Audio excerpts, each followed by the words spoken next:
பட்டிமன்ற உலகின் ஜாம்பவான் பட்டி தொட்டியா இருந்தாலும் சரி, அது பாரிஸா இருந்தாலும் சரி, தன்னுடைய இன்முகத்தோடு இந்த வயதிலும் தமிழர்கள் எங்கே இருக்கிறார்களோ அவர்களை வந்து சந்திப்பதற்கு நான் தயாராக இருக்கிறேன் என்று வரும் திரு பேராசிரியர் சாலமன் பாப்பையா அவர்களை உங்கள் கரவொலியோடு வாழ்த்துக்களோடு அன்போடு மேடை.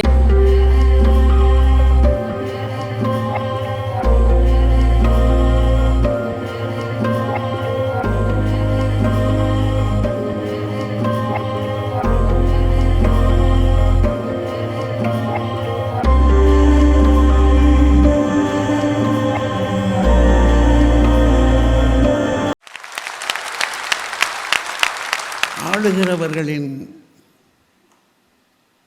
ஆளப் பிறந்தவர்களின் ஆட்சிதான் எங்களுடைய வாழ்க்கை என்று வாழ்ந்தவர்களின் அதிகார கொட்டத்தை அடக்குவதற்காக ஒரு மிகப்பெரிய கிளர்ச்சியை ரூசோ முதலிய எழுத்தாளர்களின் சிந்தனைகளை வாங்கிக் கொண்டு சிறைக்கதவுகளை உடைத்து கொண்டு சிறைகளும் சிந்திக்கும் என்பதை எடுத்துக்காட்டிய முதல் மண் விடுதலை மண். நாங்கள் அடிமைகள் அல்ல, நாங்களும் வாழுவோம், வாழுவ தகுதியானவர்கள், ஆளவும் தகுதியானவர்கள் என்று காட்டிய ஒரு புரட்சிக்கு வித்திட்ட இந்த மண்ணை வணங்கி கல்யாண மாலையின் இந்த நிகழ்ச்சியை உலகமெங்கும் பயணித்து வருகின்ற கல்யாண மாலை மக்களின் வாழ்க்கையை வளப்படுத்தி விட வேண்டும், இணைத்து விட வேண்டும். மக்களை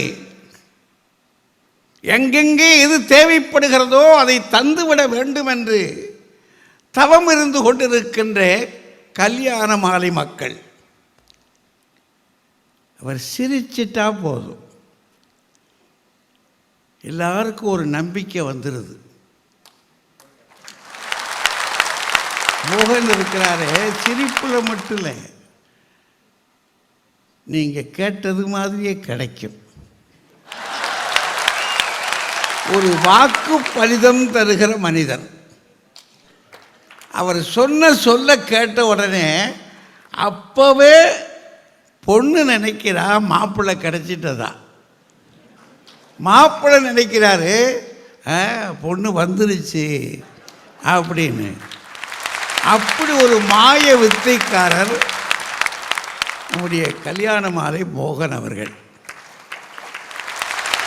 இதை நடத்துகிற சூத்திரதாரி, இருந்து இயக்குகிற எல்லா காரியங்களையும் செய்கிற சூத்திரதாரி, அவங்க தான் இதனுடைய உயிர் துடிப்பு. திருமதி மீரா நாகராஜன் சொன்னாங்க பாருங்க, நாங்கள் ஊரை சுற்றுறோம், எங்கள் வீட்டையும் பார்த்து கொண்டு எங்களுடைய இல்லத்தில் இருக்கின்ற அத்தனை பேரையும் உயிரூட்டி உணவூட்டி வாழ்வித்து கொண்டிருக்கின்ற தாய் திருமதி உமா மோகன் அவர்கள்.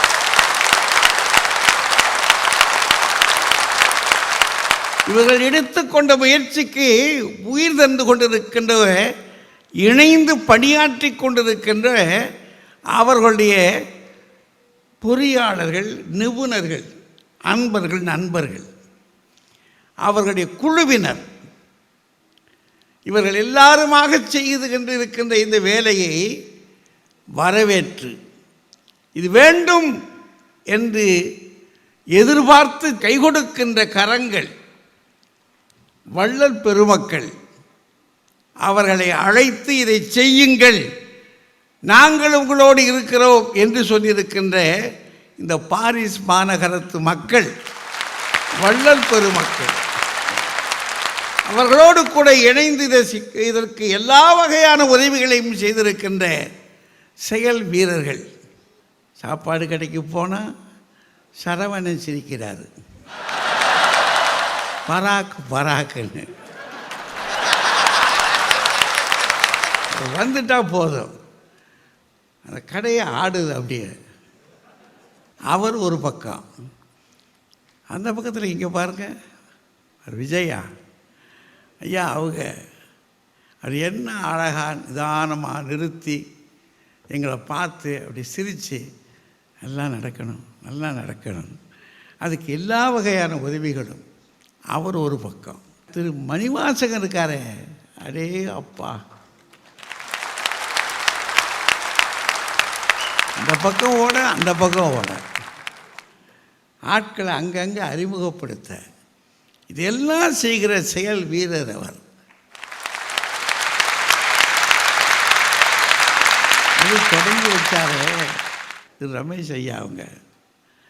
அடே அப்போ என்ன சுருக்கமான பேச்சு, அதில் எத்தனை சிந்தனைகள், எத்தனை செய்திகள், சரக்கபடி சக்கு சக்கு சக்கு சக்குன்னு சொல்லி முடிச்சிருக்கிற அந்த வேகம், இவை அத்தனையும் சேர்ந்து இன்றைய இந்த நிகழ்ச்சிக்கு வடிவம் கொடுத்து வருகிற இதை வெளியிடுவதிலே தனக்குத்தானே ஒரு பெருமையை தேடிக்கொண்டிருக்கின்ற சன் தொலைக்காட்சி நிறுவனம்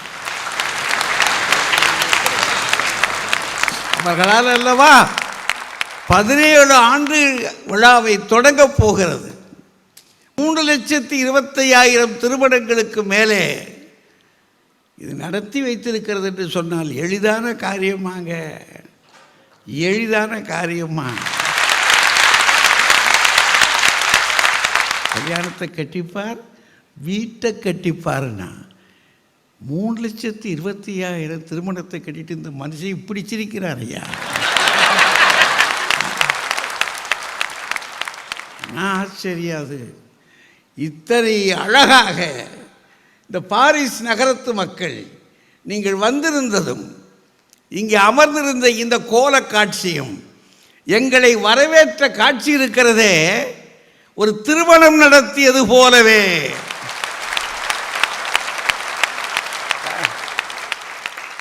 நாதசுர வரவேற்போடு கூட, கொட்டு மேளத்தோடு கூட, என்ன யாரு மாப்பிள்ளை யாரு பொண்ணுன்னு தெரியாம எனக்கு அடிமனசு கூட ஒரு வருத்தம். எங்கள் வீட்டம்மா இன்னைக்கு இருந்திருந்தா நேரம் வாதாயி உன் கையை பிடிச்சிட்டு போகிறேன் எனக்கு கூட்டிகிட்டு வந்திருக்கலாமே அப்படின்ட்டு ஒரு நினப்பு. சரி, வந்திருந்தாலும் சிக்கல், அதையும் யோசிக்கணும். ஏன்னா எங்கிட்ட நடக்கிற இடத்துல கடக்குன்னு கீழே விழுந்துட்டா அது வேறு சிக்கல் இருக்க. எல்லாவற்றையும் பார்க்கிற பொழுது உங்களுடைய சிரிப்பு ஒலிகள், அலைகள், உங்களுடைய சிந்தனை நிறைந்த முகங்கள், செயல் துறைந்த உங்களுடைய தேகம், இவை அனைத்தையும் பார்க்கிற போது இந்த மேடையில் வந்திருக்கிற இந்த பேச்சாளர் பெருமக்கள் இவர்களையும் பார்க்கிற பொழுது கல்யாண மாலை இன்னும் பல நூற்றாண்டுகள் நிற்கும், நிலைத்து நிற்கும் என்பதற்கான ஒரு அருமையான வாய்ப்பு இது. அதனால் இது அத்தனை பெருமையை தேடித் தந்திருக்கின்ற உங்கள் அத்தனை பேருடைய திருக்கரங்களையும் உங்களுடைய முகங்களை வணங்கி வாழ்த்தி நிகழ்ச்சியை தொடங்குகிறேன். பெரியோர்களே, நல்ல அழகான அரங்கம், அமர்ந்திருக்கிற அருமையான கோலம் எல்லாம் என்னத்துக்கு? கல்யாண மாலை ஒரு அருமையான நிகழ்ச்சி நடத்துதாமே, ஒரு பட்டிமன்றம் நடக்குதாமே, கேட்போம் என்ன சொல்கிறாங்க கேட்போமே என்ற ஒரு ஆர்வத்தோடு கூட நீங்கள் அத்தனை பேர் வந்து உட்கார்ந்துருக்கக்கூடிய, சென்னையிலேருந்து வந்திருக்கிறார் பாருங்களேன் நம்ம வங்கிக்காரர் ஐயா, அவங்க வந்திருக்கிற அந்த காட்சியை பாருங்கள். அவங்க எங்கே சென்னையிலேருந்து இதற்காகவே இங்கே வந்திருக்கிறாங்கன்னா எவ்வளோ பெரிய விஷயம். இத்தனை பெரிய அத்தனை மக்களும் கூடிக்கொண்டு எத்தனை சிறப்பாக செய்கிற இந்த காட்சி, இதை பார்க்கிற பொழுது பெரியோர்களே, நிச்சயமாக இவ்வளவு பெரிய கூட்டம் இந்த நிகழ்ச்சியை கேட்கலாம், ஆளுகளை பார்க்கலாம் என்று வந்திருக்கிறீங்க. என்ன விசேஷம், இங்கே என்ன நடக்க போகுதுன்றது எல்லாம் தெரியும் உங்களுக்கு. காரியம் என்ன, இன்றைக்கு ஒரு பட்டிமன்றம், அதில் எதை தலைப்பாக வச்சுக்கிட்டாங்க? வருங்காலத்தில் குடும்ப அமைப்பு வலுப்பெறுமா வலு இழக்குமா? இதுதான் சுருக்கமான தலைப்பு. என்ன காரணம்? என்னையா அது? கல்யாணமாலே கல்யாணத்தை தான் நடத்த போகுது. அதுக்கு பொண்ணுக்கு மாப்பிள்ளை தேடி தந்திருக்கோம், மாப்பிள்ளைக்கு பொண்ணு தேடித்தான் நாங்கள் இங்கே வந்து நடத்திக்கிட்டு இருக்கோம். இங்கே வந்துக்கிட்டு நீங்கள் எந்த அக்கிரமம் பண்ணுறீங்களே, இது வலுப்பெறுமா வலு இழக்குமா? இதுக்கு என்னையா இது? என்ன காரணம்? அது வேறு இல்லையா உங்களுக்கு? அப்படின்னா நிலைமை அப்படி இருக்குது. இவ்வளவு காலம் ஆன பிற்பாடு இங்கே வந்து தமிழகத்தை விட்டு இங்கே வந்திருக்கிற மக்கள், வேலை பார்க்குற மக்கள், உங்களை நாங்கள் பார்க்குறதுனால மட்டும் இல்லை, நாங்கள் சத்தீஸ்கர் போயிருந்தோம். அங்கேயும் இந்த நோக்கத்துக்காகத்தான் போயிருந்தோம். இந்தியாவுக்குள்ளேயே நம்ம தமிழ் மக்கள் அங்கே நிறைய பேர் இருக்கிறாங்க. ஆனால் ஒவ்வொருத்தரையும் பார்த்தா பெண்ணு கிடைக்கல. மாப்பிள்ளை இருக்கார், என்னங்க செய்கிறாரு? படிச்சிருக்காருங்க, அப்புறம் நல்ல வேலையில் இருக்காருங்க, அப்புறம் பொண்ணு தாங்க கிடைக்கல. என்கிட்ட 2 பொண்ணு இருந்துச்சுங்க.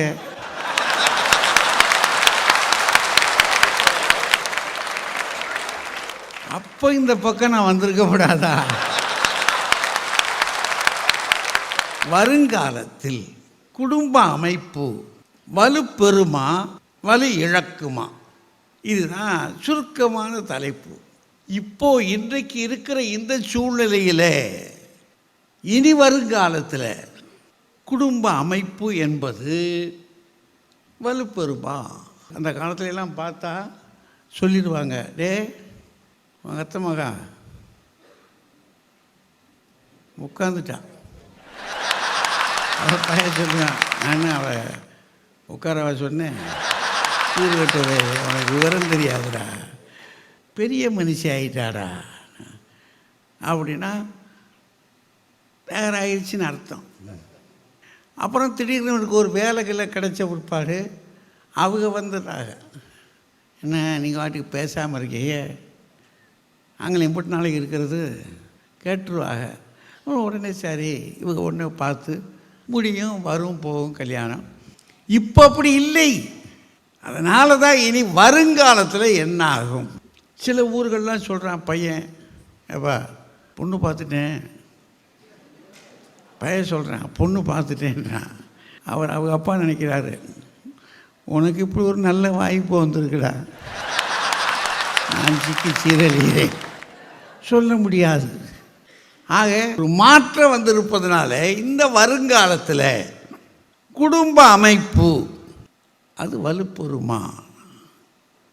அமைப்பு அப்படின்ற உடனே அதையும் யோசிக்கணும். குடும்ப அமைப்புன்னா லேசான விஷயமா அது? நம்ம கிராமத்துலலாம் பார்த்தீங்கன்னா இப்போல்லாம் காப்பி போடப்பா, அவர் காப்பியை போட்ட உடனே இப்படி எழுதி பார்ப்பேன், என்ன காப்பிப்பா இவர் உடனே இந்த காப்பிக்கான ஒன்றும் இல்லையடாங்க, அந்த அமைப்பே இல்லையே. இப்போ காப்பிக்கு ஒரு அமைப்பு இருக்குது, அதுக்கு ஒரு இடக்கட்டின பால், அந்த காப்பி சாறு இருக்குது பாருங்க, அது எந்த இடத்துல கொட்டை வாங்குகிறாங்க, எப்படி வறுக்கிறாங்க, அதுக்கு அதெல்லாம் விஷயம் விஜயம் இருக்குல்ல அதில். அப்புறம் அதுக்கு மேலே அதை போடுற காவி போடுற அந்த தொழில் நிபுணர் இருக்கார் பாருங்க, அவருடைய கைத்தரம் இருக்குது. அளவான சீனி அதெல்லாம் சேர்ந்தா தான் ஒரு சேர்மானம். ஐயா ஒரு காஃபிக்கே இப்படி இருக்கே,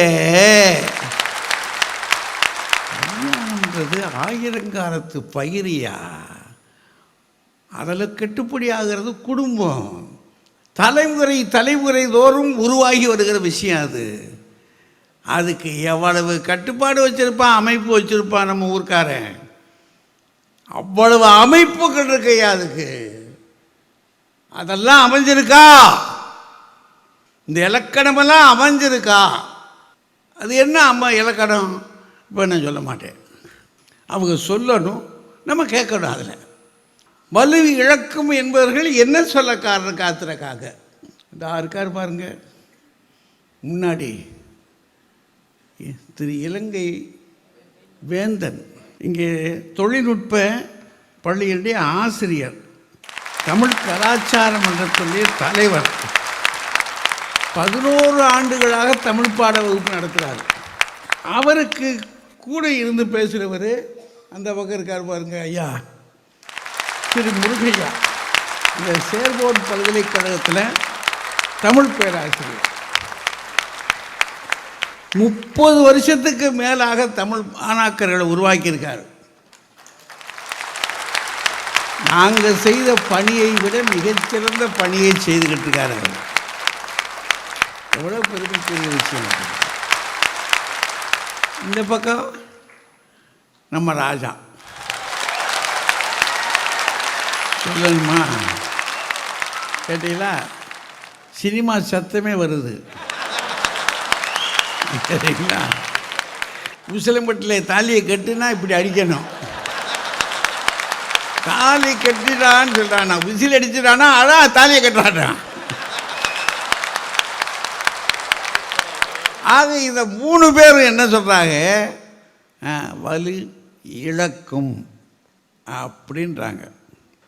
இதை கேள்வி கேட்பார் இல்லையா, நான் அது இல்லாமையா போச்சு அப்படின்னா அந்த பக்கம் ஒரு 3 பேர். திருமதி மலர்வாணி, இவங்க ஒரு தனியார் நிறுவனத்தில் பணியாற்றுறாங்க. அவங்க ஒரு பெரிய இடத்தை சேர்ந்த ஆள். கவிஞர் வாணிதாசன், அவர் ஒரு பெரிய தலைமுறை கவிஞர். நான் அவருடைய பூக்களை மட்டும் சொல்லும்போது எனக்கு அந்த வரி ரொம்ப ஞாபகம். கோணல் கிழவி தலை போல பூத்திருக்கும் நாணல்னார். நாணலை சொல்கிறதுக்கு, அந்த பூவை பற்றி சொல்கிறதுக்கு இந்த கவிஞர் என்ன அழகாக சொல்கிறாருன்னு பாருங்கள். கோணல் கிழவி தலை போல பூத்திருக்குமா. அந்த ஓமையை எங்கேருந்து இதை கண்டுபிடிச்சார் அந்த ஆள்? கவி அவர் வீட்டுக்குள்ள. இது வலு பெறும் அப்படின்னு நிற்கிறாங்க. அந்த பக்கத்தில் செல்வி பினோ, அந்த கடைசியாக அவங்க இந்திய தூதரக அதிகாரி.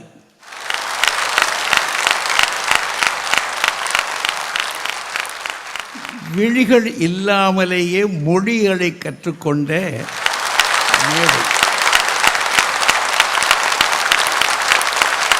மொழி இவருடைய விழியை பார்த்து விழிக்கிறது. இவர்கள் மாற்றுத்திறனாளிகளுக்கு ஒரு முன்மாதிரியான அடையாளம். இந்த மண்ணில் எவரும் நிலைநிற்பார்கள், எவரும் நிலைநிற்பார்கள். பேணுனர் எல்லோர் பிணிமயக்குற்றோர், காணும் திறன் இல்லாதார், அவர்களெல்லாம் வீதிகளில் யாரும் இல்லாமல் அலைந்து திரிந்த காலம் மணிமேகலையின் காலம். இது அந்த காலம் அல்ல, இது எங்கள் காலம். நாங்கள் இந்த உலகத்தை உருவாக்குவதற்கு மட்டுமல்ல, உலகை வலம் வருவதற்கும் ஏற்ற மக்கள் என்று சொல்லி சூரியனே வியந்து பார்க்கிற அளவிற்கு இவர்கள் மொழித்திறனோடு கூட விழியில்லாமல் நடந்து போகிற மிகப்பெரிய செல்வி, மிகப்பெரிய செல்வி. இந்த பக்கத்தில் நம்ம திருமதி பாரதி பாஸ்கர், பேச தெரிஞ்சால் எழுத வராது அநேகம் பேருக்கு. எழுத தெரிஞ்சால் பேச வராது. ஆனால் எழுதவும் முடியும், பேசவும் முடியும் என்று உலகுக்கு காட்டுகிற ஒரு பெச்சாடு. இப்போ கடைசி 2 இருவருக்காக பாருங்க, ராஜாவும் சரி அந்த அம்மாவும் சரி வங்கி ஊழியர்கள். ஆனால் தமிழில் அவங்க பேச ஆரம்பித்தாச்சுன்னா அவ்வளோதான். ஒரு புரட்சி பெண் அப்படி எந்திரிச்சு நின்று, பாரதியின் புதுமை பெண் இருக்கா பாருங்க, அவள் தான் எந்திரிச்சு அப்படி நின்று கொஞ்ச நேரம் வார்த்தைகளை வலம் வர செய்து சண்டமாரதம் பண்ணிடுவாங்க. அவ்வளோதான், உண்டு இல்லை. அது இந்த பக்கத்தில் யாருக்கு முன்னே முடிக்கிறாங்கன்றதை பொறுத்து இருக்கு. இன்னைக்கு சிக்கிக்கிட்டவர் ராஜா, அதிர்ஷ்ட சீட்டு இந்த பக்கம் விழுந்திருக்கு. அதனால் நல்ல விருந்து நமக்கு காத்திருக்கு. இது நிலைமை. இனி இந்த விருந்தை தக்க வைத்துக் கொள்கிற மக்கள், எடுத்து சாப்பிடுவதில் திறம்படைத்த மக்கள், செவி நுணுக்க மட்டுமல்ல உங்களுடைய சிந்தை விழிப்பும் மிகச் சிறப்பாக இருக்கிறது என்பதை உங்களுடைய ஒவ்வொரு கைதட்டும் காட்டுகிறது. அதனால் கலைகளை படைத்த பாரிஸ் மாநகரத்திலே, கம்பீரமான எழுத்தாளர்களை சிருஷ்டித்த பாரிஸ் மாநகரத்திலே, இந்த நகரத்தில் கவிஞர்களை சிருஷ்டித்த பாரிஸ் மாநகரத்திலே, ஓவியர்களை உலாவர விட்ட பாரிஸ் மாநகரத்திலே, எங்கு பார்த்தாலும் கலைகளின் சதுக்கமாக இருக்கின்ற பாரிஸ் மாநகரத்திலே இன்றைய இந்த திருக்காட்சியும் கோலக்காட்சியாக இருக்கப் போகிறது. அதை ஆக்குவிக்கின்ற பெருமை உங்களுக்கு வந்து சேரப்போகிறது என்பதை சொல்லி, இப்போது வருங்காலத்தில் குடும்ப அமைப்பு வலு இழக்கும் என்ற அணி தொடங்குகிறது.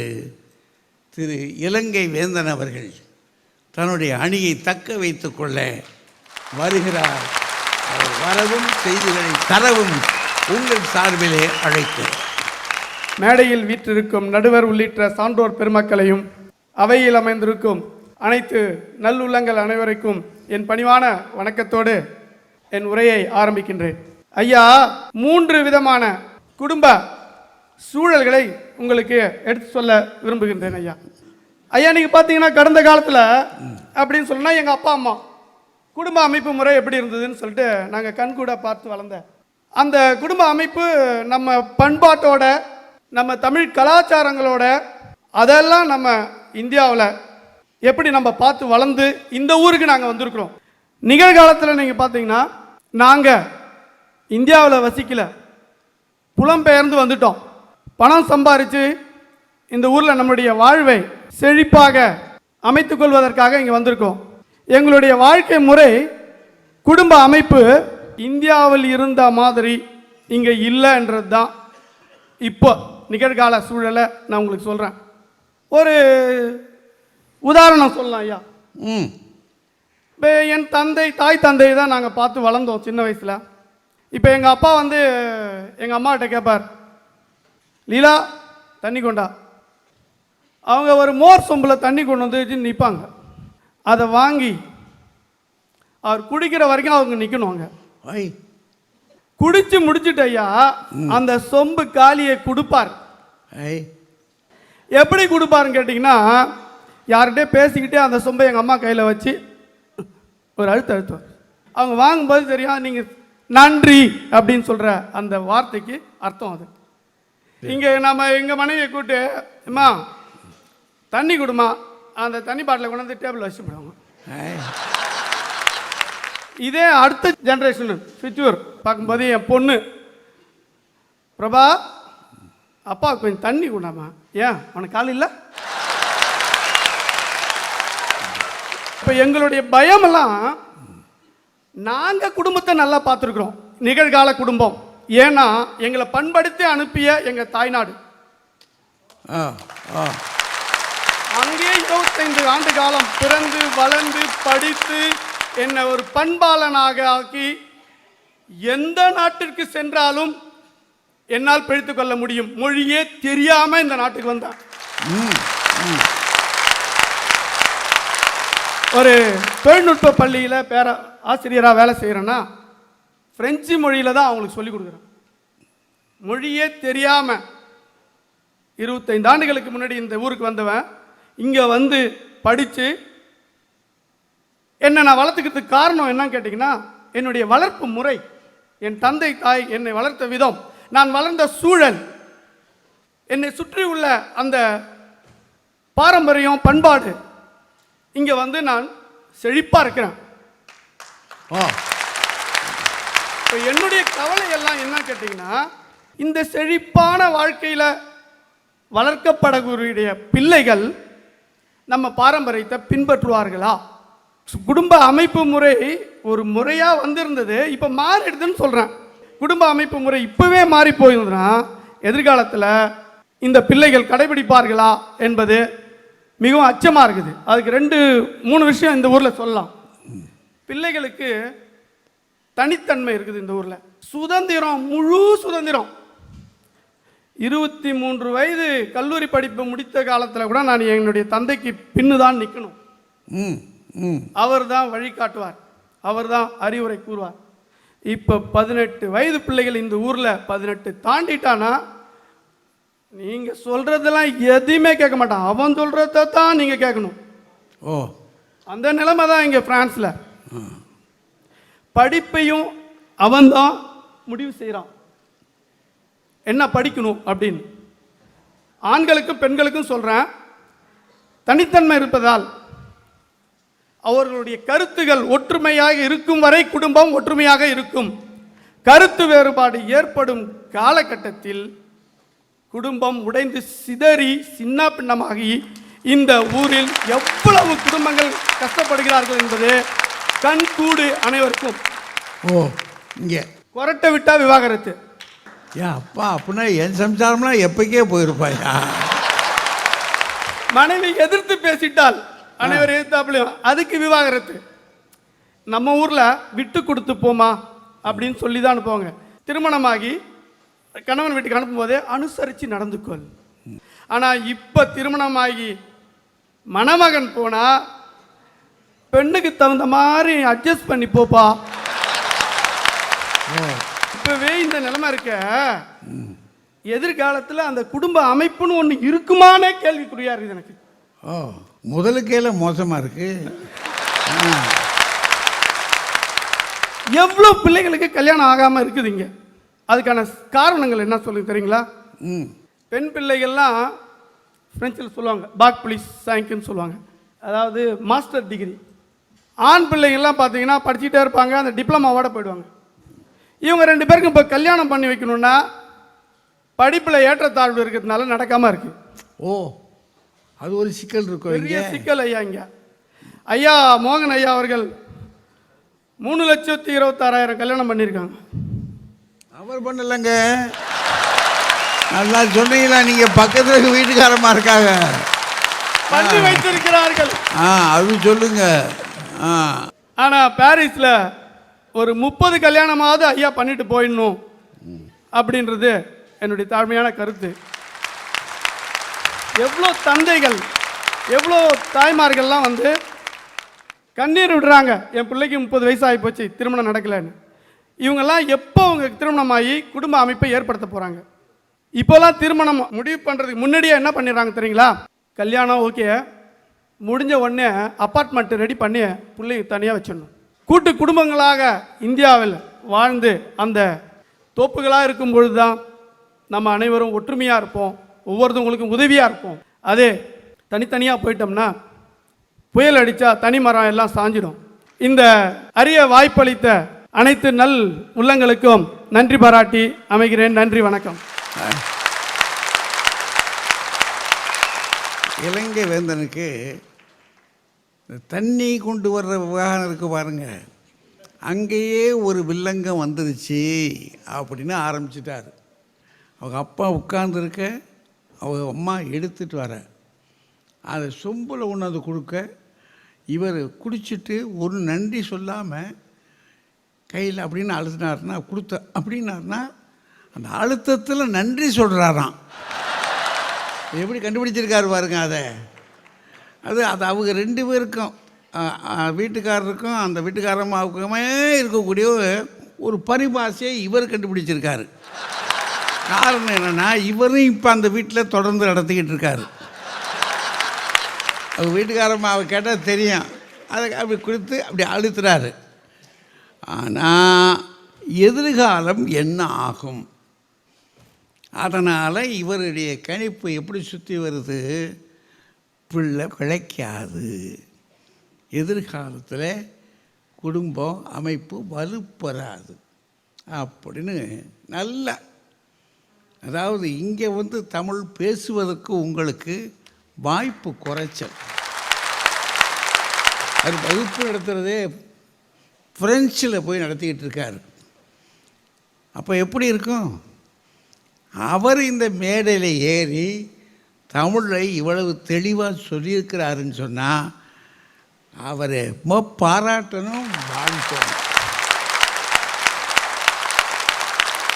என ஈன்ற தாய்க்கும் என் தாய்நாட்டிற்கும் முதலில் என் வணக்கத்தை தெரிவித்துக் கொள்கின்றேன். எங்கள் தலைமுறையின் தமிழ் தாத்தா நடுவர் ஐயா அவர்களே, பட்டிமன்ற பேச்சாளர்களே, கல்யாண மாலையின் மார்கண்டேயன் திரு மோகன் ஐயா அவர்களே, திருமதி மீரா நாகராஜன் அவர்களே, செவிக்கு சிறிது உணவிட வந்திருக்கும் என் அன்பு உறவுகளே, உங்கள் அனைவரையும் வணங்கி மகிழ்கின்றேன்.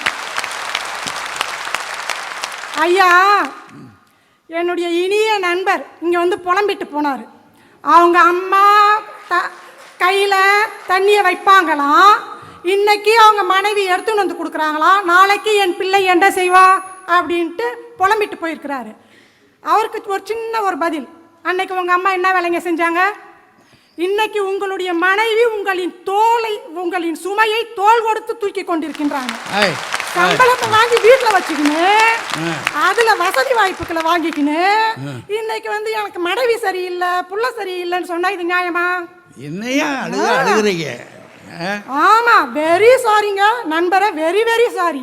அடுத்தது ஐயா, நான் குடும்பம் ஒரு பல்கலைக்கழகம் அப்படின்னு தாங்க சொல்லுவேன். ஏன்னா அந்த குடும்பத்தில் அந்த அமைப்பு முறை நமக்கு பல்கலைக்கழகம் கற்றுத்தரக்கூடிய அனைத்து செய்திகளையும் கற்றுத்தருகுதுங்கய்யா.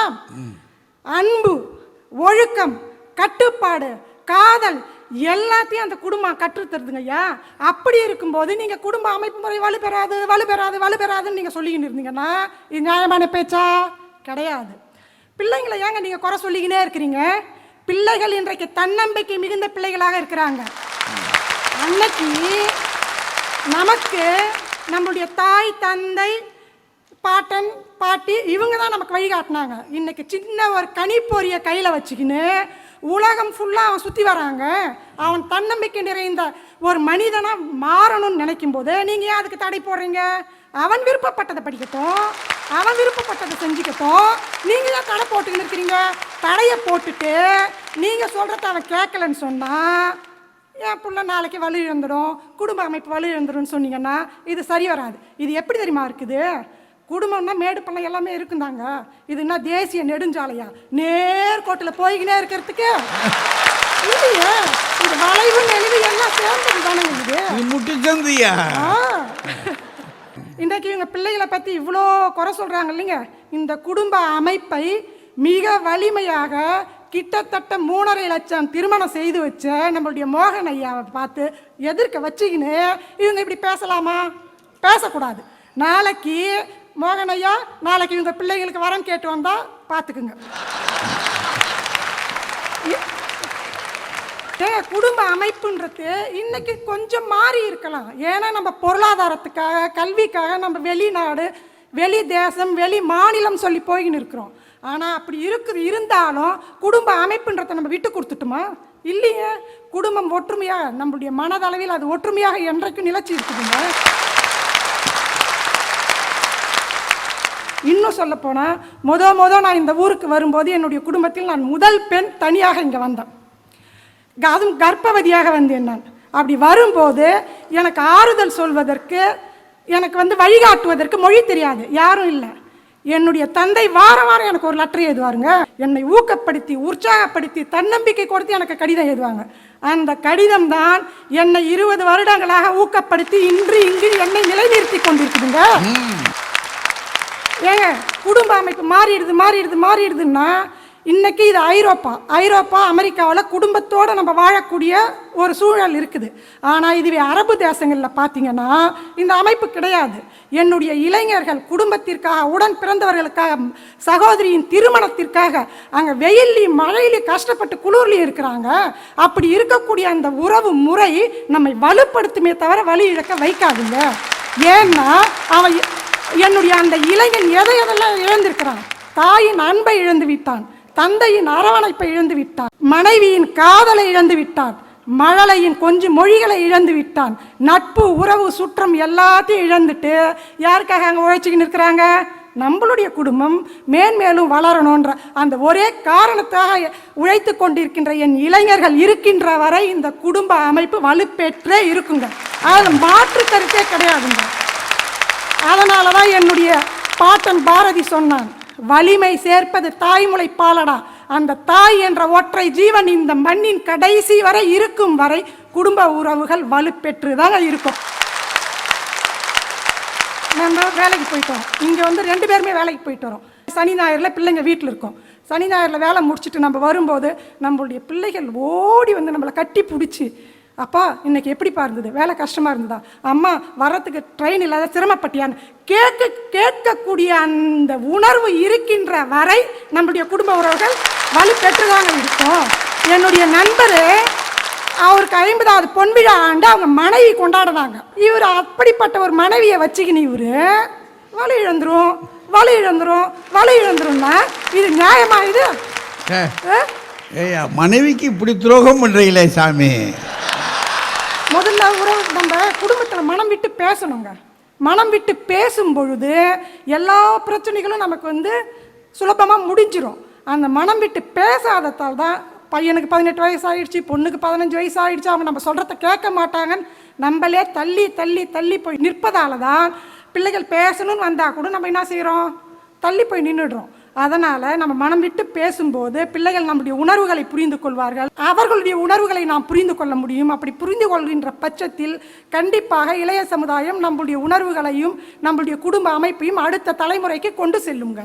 என்னுடைய மூத்த தலைமுறையாகிய என் பெற்றோர், என்னுடைய அடுத்த தலைமுறையாகிய என் பிள்ளை, இரண்டையும் இணைக்கின்ற பாலமாக நான் இருக்கின்ற வரையில், நாளை நான் மூத்த தலைமுறையாக மாறும் பொழுது, என் பேர பிள்ளைகள் இளைய தலைமுறையாக மாறுகின்ற பொழுது, எங்கள் இருவரையும் இணைக்கின்ற பாலமாக என் பிள்ளை மாறுகின்ற பொழுது, இந்த குடும்ப அமைப்புகள் இப்படி தொடர்ச்சியாக நடந்து கொண்டிருக்கின்ற வரையில் இந்த குடும்ப அமைப்புகள் வலுப்பெற்றே தாங்க இருக்கும். திரையுலகின் முடிசூடா மன்னன் கண்ணதாசன் அவர் சொன்னார், அவருடைய 4 அடிகளை மட்டும் நான் சொல்லி முடிக்கின்றேன். ஆற்றங்கரை ஓரத்திலே அசைந்து நிற்கும் நாணலது, காற்றடித்தால் சாய்வதில்லை, கனிந்த மனம் வீழ்வதில்லை, புயல் அடிக்கும் போது மரம் சாய்ந்து விடும், வேரோடு சாய்ந்து விடும், ஆனால் வளைந்து கொடுத்து விட்டு கொடுத்து காற்றடிக்கின்ற திசைகளெல்லாம் சாய்ந்து நிற்கின்ற அந்த நாணல் காற்றடித்து முடித்தவுடன் எப்படி நிமிர்ந்து நிற்கின்றதோ அதுபோல் நாங்கள் எங்கள் குடும்பங்களில் நாங்கள் விட்டு கொடுத்து அரவணைத்து அன்பு செலுத்தி பாராட்டி கண்டிக்க வேண்டிய நேரங்களில் கண்டித்து எல்லாவற்றையும் சேர்ந்து செய்யும் போது மறுபடியும் நாணலாக நிமிர்ந்து நின்று வலு பெறுவோம் என்று கூறி வாய்ப்புக்கு நன்றி கூறி இடம் அமர்கிறேன். நன்றி, வணக்கம். மலர்வாணி நல்லா ஒரு சுற்றிட்டாங்க. நாங்கள் எப்படி எங்களுடைய பிள்ளைகளுக்கு வழிகாட்டியாக இருக்கிறோமோ அது மாதிரி எங்கள் பிள்ளைகள் எங்கள் பேர பிள்ளைகளுக்கு பாலமாக இருந்து வழிகாட்டுவாங்க அப்படின்னு அவங்களுக்கு ஒரு திடமான நம்பிக்கை இருக்குது. நிச்சயம் நடக்கும். மாற்றுக்கிறதுக்கு என்ன இடம் இருக்குன்னு கேட்குறாங்க. அவர் பாவம், அவங்க வீட்டில் ஏதோ பையன் தகராறு பண்ணுறானா, பிள்ளை தகராறு பண்ணுதான், அதை ஒரு பெருசாக எடுத்துகிட்டு வந்து மற்ற வீட்லேயும் இப்படி தானே இருக்கும்னு நினச்சி கண்டுபிடிச்சி சொல்கிறாரு. இவங்க அப்படி இல்லை. சனி ஞாயிறு வேலைக்கு போயிட்டு வந்தாச்சுன்னா அவங்க வீட்டு பிள்ளைகளை என்ன செய்கிறாங்க, என்ன கரிசனை காட்டுறாங்க. இதுவும் இந்த பாரிஸில் தான் நடக்குது, இவர் சொல்கிறதும் பாரிஸில் தான் நடக்குது. நான் யாரடா நம்புறது சாமி? இன்னைக்கு மலர்வாணி அம்மா அருமையாக பேசுனாங்க, நானும் அவங்களுக்கு ஒத்துக்கிறேன். ஆனால் தலைப்பை விட்டுட்டாங்க. தலைப்புன்றது வந்து வருங்காலத்தில் குடும்ப அமைப்பு முறை வலுப்பெறுமான்றது தான் கேள்வி. அவங்க என்ன சொன்னாங்க, அவங்க காலத்திலிருந்து வந்ததை பற்றி தான் சொல்லிட்டு இருந்தாங்களே தவிர இன்றைய குழந்தைகள், இன்று இந்த நாட்டில் பிறந்த குழந்தைகள், இன்றைய கலாச்சாரத்தில் வளர்க்கப்பட்ட இந்த குழந்தைகள் அவங்களுடைய குடும்ப அமைப்பு வலுப்பெறுமான்ற கதையை சொல்லவே இல்லைங்க. சரி, ஏதோ பேசிட்டாங்க. ஆனால் ரெண்டாவது ஒன்று சொன்னாங்க பாருங்க, மிக அற்புதமாக சொன்னாங்க. சனிக்கிழமை ஞாயிற்றுக்கிழமை இவங்க வருவாங்களாம், அந்த குழந்தைங்க ஓடி வந்து அவங்கள அணைச்சிக்குமா. ஏங்க, சனிக்கிழமை ஞாயிற்றுக்கிழமை மட்டும்தான் இவங்க குழந்தைய பார்க்குறாங்கன்றது மட்டும் தெளிவாக தெரியுதுங்க. மற்ற நாளுங்கள்லாம் அந்த குழந்தை எங்கே போச்சு பார்க்க முடியாதுங்க. இவங்க காலையில் 7 மணிக்கு வேலைக்கு போகிறாங்க, அது தன்னந்தனியாக தன்னை சரிப்படுத்தி அந்த குழந்தை 9 மணிக்கு போகுது, இவங்க 7 மணிக்கே போயிடுறாங்க. இவங்க வர்றதுக்கு மட்டும் அந்த குழந்தை 4:30 மணிக்கு வீட்டுக்கு வந்து போகுது. அப்போ இவங்க வீட்டில் இருக்கிறதே இல்லைங்க. நீங்கள்லாம் நெஞ்ச கையை தொட்டு சொல்லுங்க, எத்தனை பெற்றோர்கள் இன்று நமது குழந்தைகளை வரவேற்க நாம் வீட்டில் காத்திருக்கின்றோம். அந்த காலத்துல நம்ம அம்மா நம்மள வரவேற்கிறது வீட்டில் காத்திருப்பாங்க. வந்து சட்டையெல்லாம் கைட்டி போட்டு, ஷூலாம் கைட்டி, நமக்கு ஏதோ ஒரு பலகாரம் கொடுப்பாங்க, ஒரு காப்பி போட்டு கொடுப்பாங்க, பள்ளிக்கூடத்தில் என்ன நடந்ததுன்னு கேட்பாங்க. அப்போ ஒரு மன ஆறுதலும் ஒரு மன அமைதியும் அந்த குழந்தைக்கு கிடைச்சிட்டு இருந்தது. இன்னைக்கு நம்ம குழந்தைகளை பார்க்குறோமா? பார்க்கவே இல்லை. அவனே வரான், அவனே செய்யறான் எல்லா வேலையும். குடும்ப அமைப்பு முறை உடைஞ்சு போய் ஒரு ஹாஸ்டல் மாதிரி இருக்குதுங்க இன்னைக்கு குடும்பம். அதனால நிச்சயமா அந்த குடும்ப அமைப்பு முறை எதிர்காலத்தில் வலுவிழக்கு என்றதுதான் நான் இந்த இடத்துல சுட்டி காட்ட விரும்புறேங்க. இப்போ நம்ம இந்த குடும்ப பாரம்பரிய அமைப்பு இருக்குதுங்களே, அது உலக நாடுகளே திரும்பி பார்க்கக்கூடியதுங்க. இன்னைக்கு நேற்று இல்லை, காலங்காலமாக உலக நாடுகள் அதை திரும்பி பார்த்து கொண்டிருக்கின்றன. அதுக்கு நான் ஒரு உதாரணம் சொல்றேன். நான் எங்களுடைய பல்கலைக்கழகத்தில் ஒரு தமிழ் படிக்கின்ற மாணவி ஒருத்தவங்க வந்தாங்க. அப்போ நான் கேட்டேன், நீங்கள் தமிழ் படிக்க வேண்டிய அவசியம் என்ன, அதுக்கு நோக்கம் என்னான்னு கேட்டேங்க.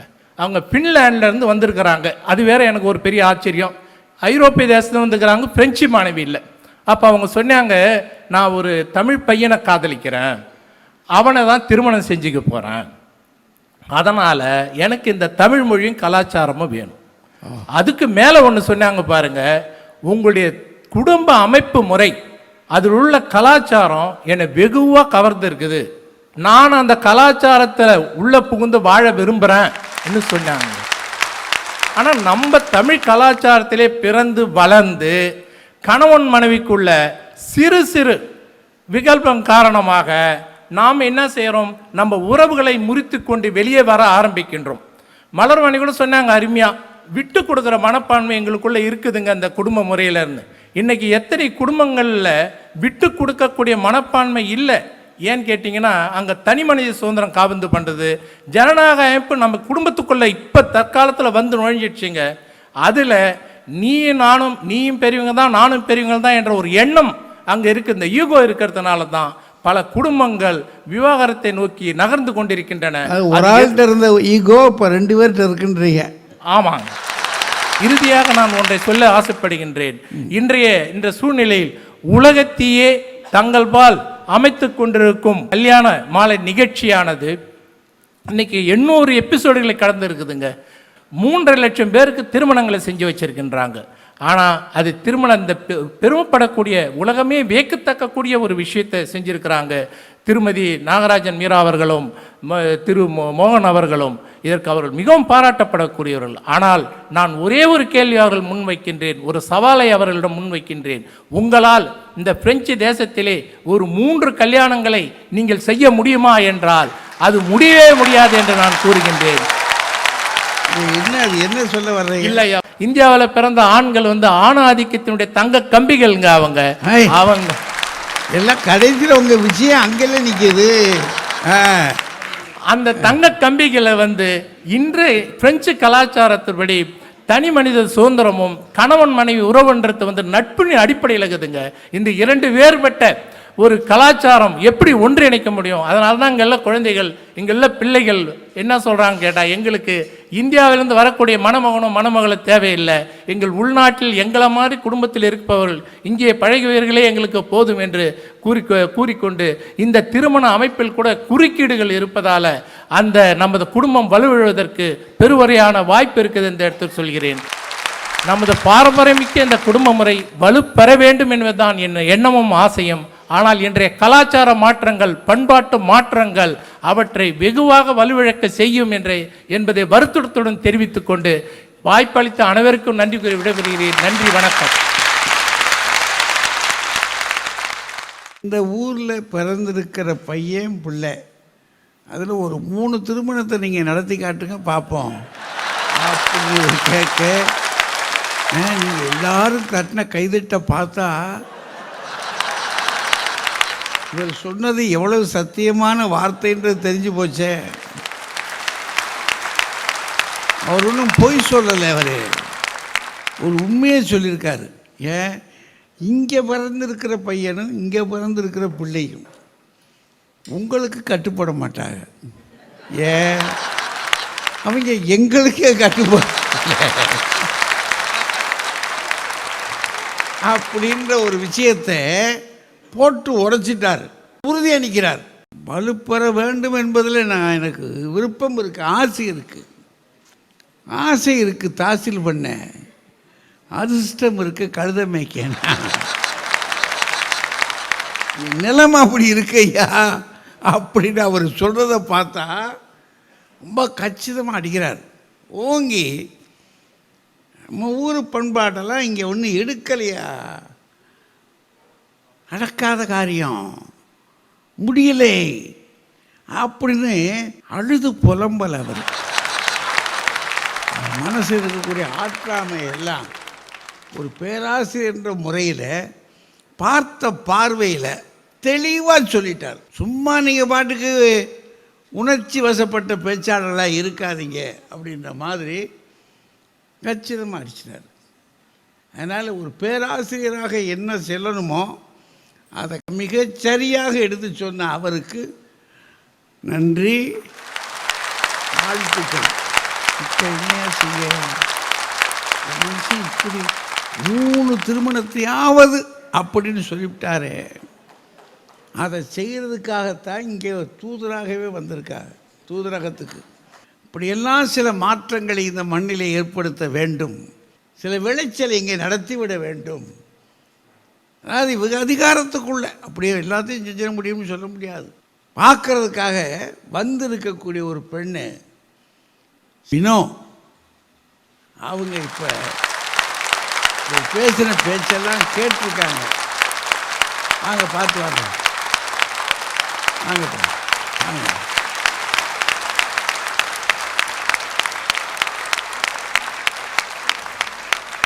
நல்ல தீர்ப்பை வழங்குவதற்காக இந்த இடத்திலே அமர்ந்திருக்கின்ற நடுவர் அவர்களே, உண்மை என்னவென்று அறிந்து அதை அனைவருக்கும் சொல்வதற்காக வந்திருக்கின்ற எண்ணணி பேச்சாளர்களே, உண்மை என்னவென்று அறிந்தும் கூட நாங்கள் பொய்தான் சொல்வோம் என்று சொல்லி பல பொய்களை இந்த இடத்திலே பதிவு செய்து இன்னும் செய்வதற்கு காத்து கொண்டிருக்கின்ற என்னுடைய எதிரணியினரே, குடும்பமாக இந்த இடத்திலே அமர்ந்திருக்கின்ற பார்வையாளர்களே, உங்கள் அத்துணை பேருக்கும் என் முதற்கண் வணக்கத்தை உரித்தாக்கிக் கொள்கின்றேன்.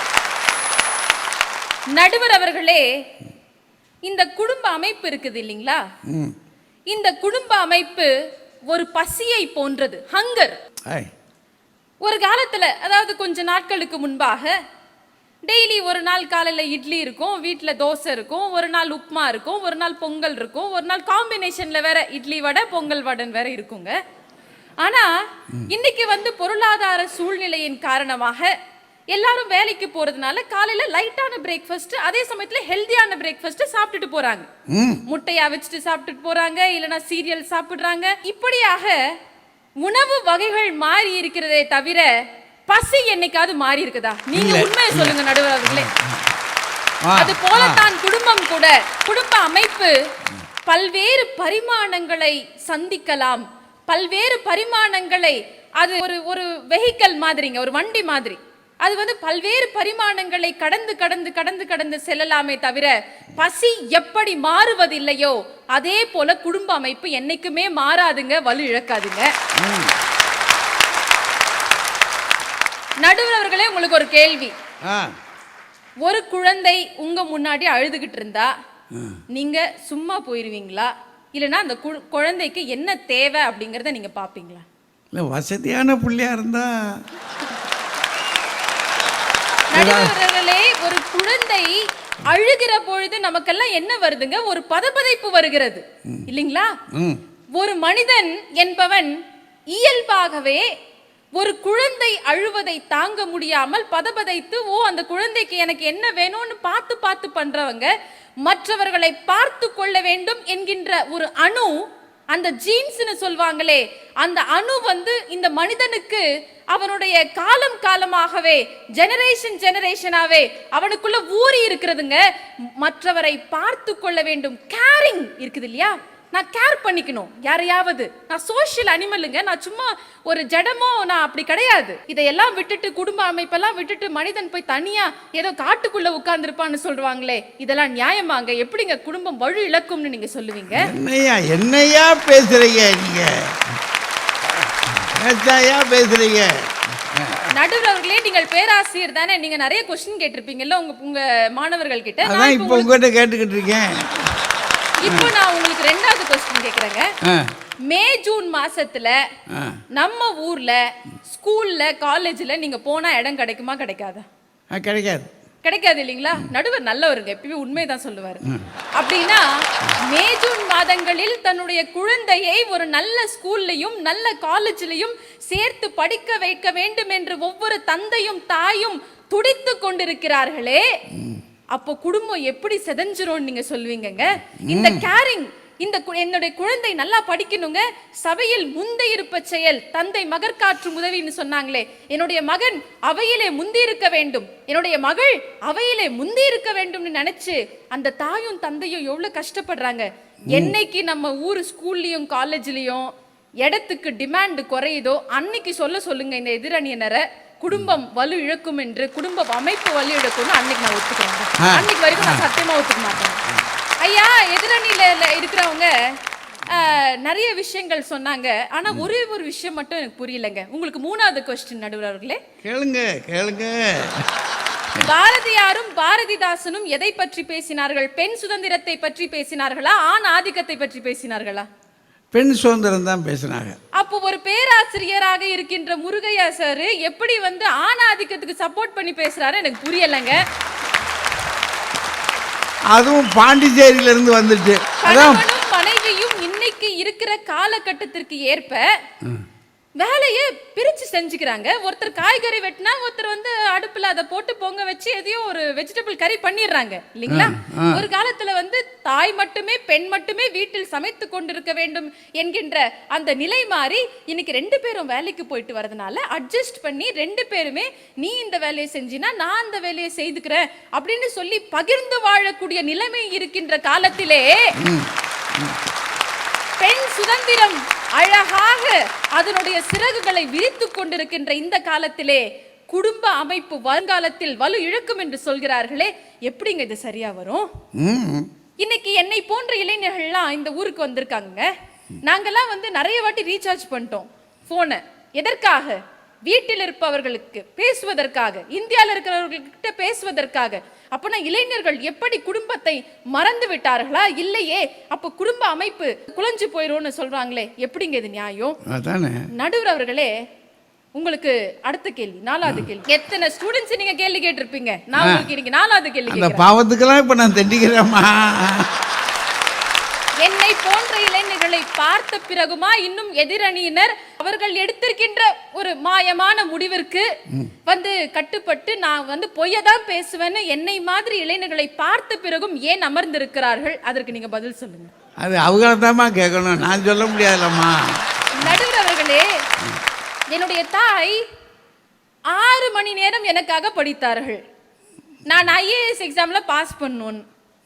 என்னுடைய அப்பா எனக்கு என்னென்ன புத்தகங்கள்லாம் தேவையோ அது எல்லாத்தையும் வாங்கி கொடுக்கறது தான் அவருடைய முழு நேர வேலையாக இருந்தது.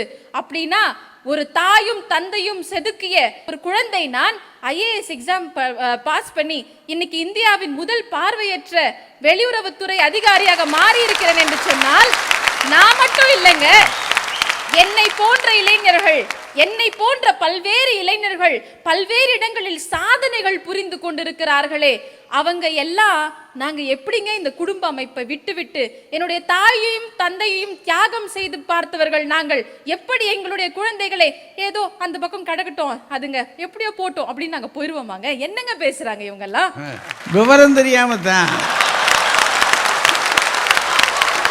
நடுவர் அவர்களே, இன்னைக்கு உலகத்திலேயே தான் சம்பாதித்த பணத்தை, ரெமிட்டன்சஸ் என்று சொல்வார்களே, தான் சம்பாதித்த பணத்தை தன்னுடைய சொந்த நாட்டிற்கு அனுப்புகின்ற மக்கள் இந்திய மக்கள் தான். இப்படியெல்லாம் அனுப்புறவங்க குடும்பம் எப்படியாவது போய் ஒழியட்டும் அப்படின்னு நினைக்கிறவங்க இப்படியெல்லாம் பண்ணுவாங்களா நடுவர் அவர்களே? நீங்களே சொல்லுங்க. உங்களுக்கு இது ஒரு 5வது கேள்வி. நடுவர் அவர்களே, நான் ஐஏஎஸ் ஆகணும்னு நினைச்சேங்க, ஆனா என்னால ஆக முடியல. என் குழந்தை ஐஏஎஸ் ஆகட்டும் அப்படின்னு நினைச்சிட்டு இருந்தது ஒரு ஜெனரேஷன். இன்னைக்கு நான் எப்படி நினைப்பேன்னா, எனக்கு கல்யாணம் ஆனப்புறம் எனக்கு குழந்தை பிறந்த பிறகு என்னுடைய ஜெனரேஷன்ல இருக்கவங்கள எப்படி நினைப்போம்னா, என்னுடைய குழந்தைக்கு என்ன பிரியமோ அது செஞ்சுட்டு போட்டோம் அப்படின்னு நினைக்கிறோம். இதனால் குடும்பத்திலே குழந்தைக்கு சுதந்திரம் அதிகமாகிறது, நாட்டிற்கு தேவையான ரிசர்ச் அதிகமாகிறதுங்க. நடுவர் அவர்களே, எப்பொழுதும் எந்த ஒரு விஷயமும் காலத்திற்கு ஏற்ப நெளிந்து கொடுக்கும் பொழுது அது என்னைக்குமே நிலைச்சு நிற்குங்க. குடும்ப அமைப்பு எப்பொழுதும் காலத்திற்கு ஏற்ப பல்வேறு பரிமாணங்களை சந்தித்து இருக்கிறதே தவிர எப்பொழுதும் குடும்பம் மாறியதில்லை. எல்லாவற்றிற்கும் மேலாக மனிதனுக்கு கேரிங் என்கின்ற ஒரு ஜீன், நான் முன்பு சொன்னது போல அவனுடைய அணுக்களில் இருக்கின்றது. மனிதனுக்கு அன்பு தேவை, நிம்மதி தேவை, மகிழ்ச்சி தேவை, இவையெல்லாம் தரக்கூடிய குடும்ப அமைப்பு தேவை.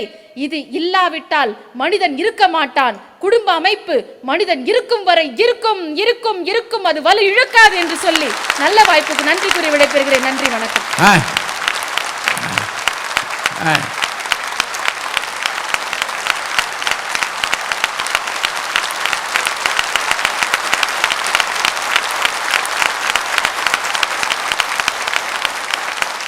பாராட்டுக்கள்.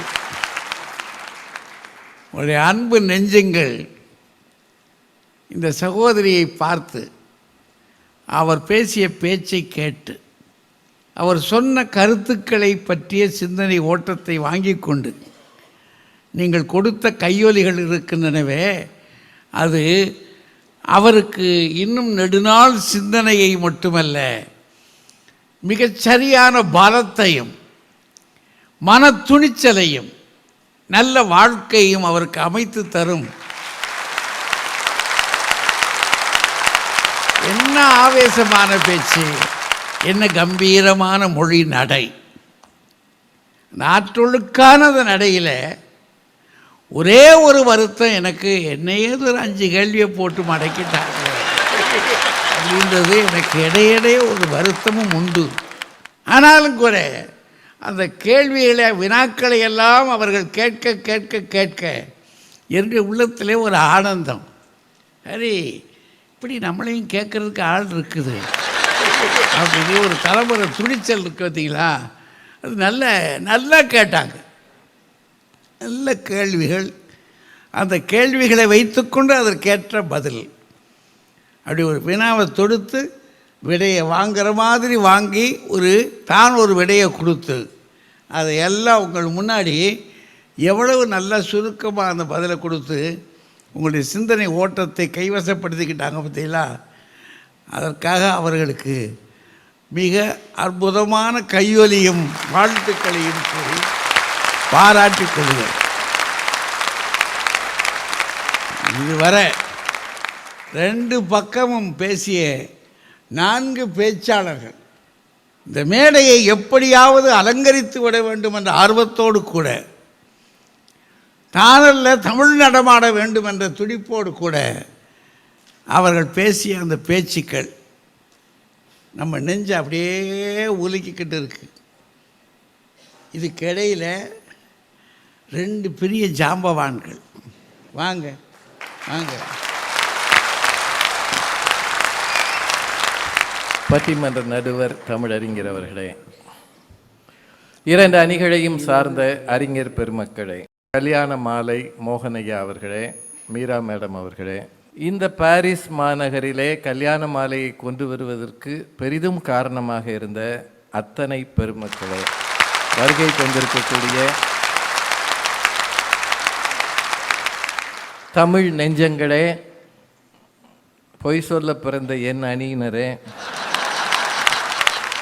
மகாத்மா காந்தியின் வழிவந்த அந்த அணியினரே,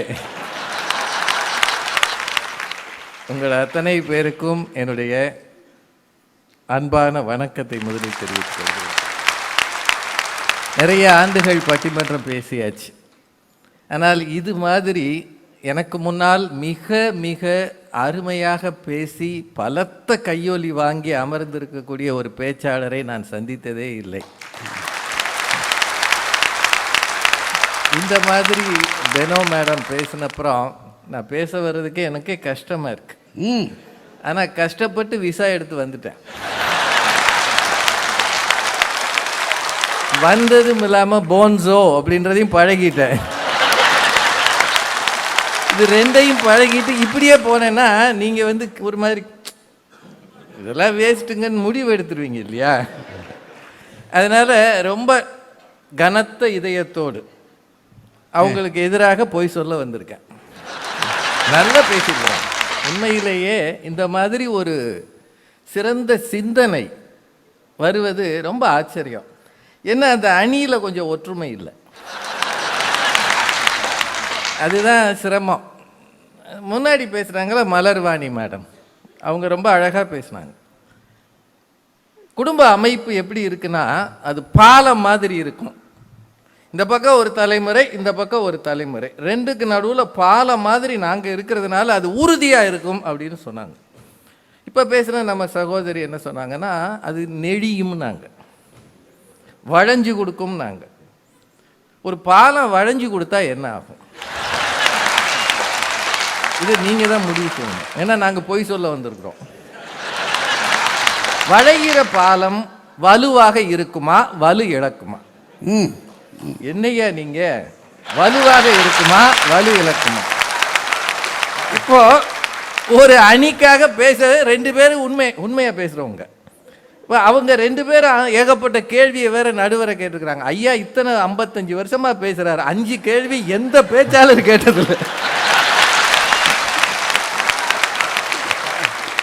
5 கேள்வி கேட்டு வலு இழக்கும் அப்படின்னா என்னத்தை சொல்ல? ஏன்னா பாலம் வழி இழக்கும் இல்லையா? அந்த மாதிரி ஒரு சூழலை ரெண்டு பேர் சொல்லியிருக்கிறாங்க. ஒரு விஷயம் ரொம்ப நல்லா இருந்தது அவங்க சொன்னதில்.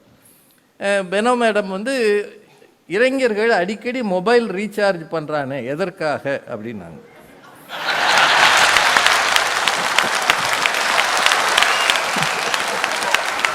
இதுக்கெல்லாம் நான் எப்படியா சொல்ல முடியும்? அப்பா அம்மாவுக்கு பேசுறதுக்காக ரீசார்ஜ் பண்றான், அவன் பைத்தியமா?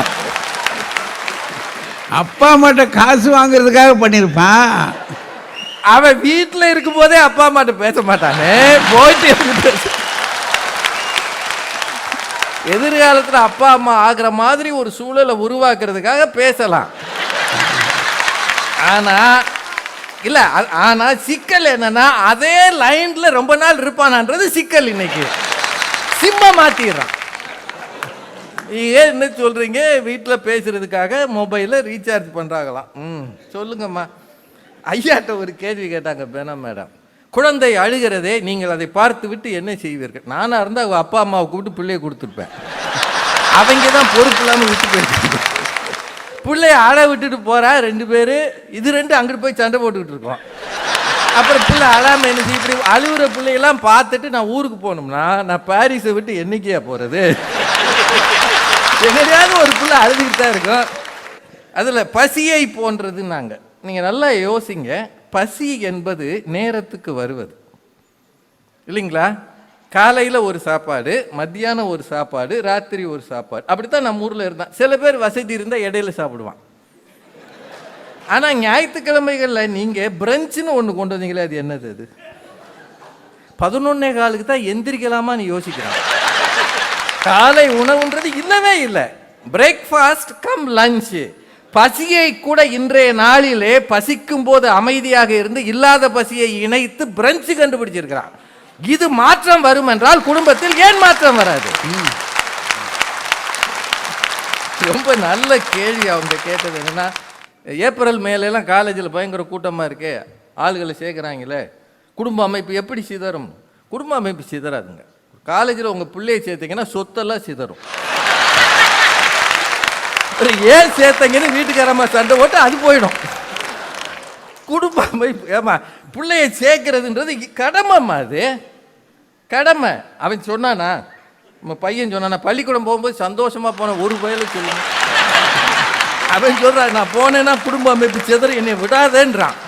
நான் வீட்டில் வச்சிருக்க முடியுமா அவனை? நான் கட்டாயப்படுத்தி தான் சேர்க்கணும், வேற வழி இல்லைம்மா. குடும்ப அமைப்புன்றது ஒவ்வொருவருக்கும் சில கடமைகளை வகுத்து தந்திருக்கிறது. அந்த கடமைகளை செய்துதான் ஆக வேண்டும். சந்தோஷமா சமையல் பண்ண ஒரு அம்மாவை சொல்லுங்க வீட்டில்.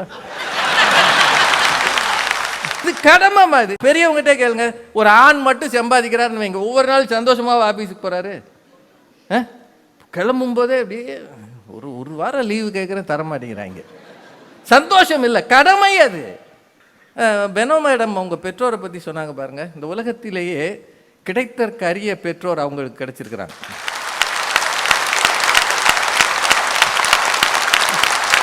எத்தனை பிறவி எடுத்தாலும் இந்த மாதிரி ஒரு பெற்றோர் கிடைப்பது என்பது அரிது, அரிது, மிக அரிது.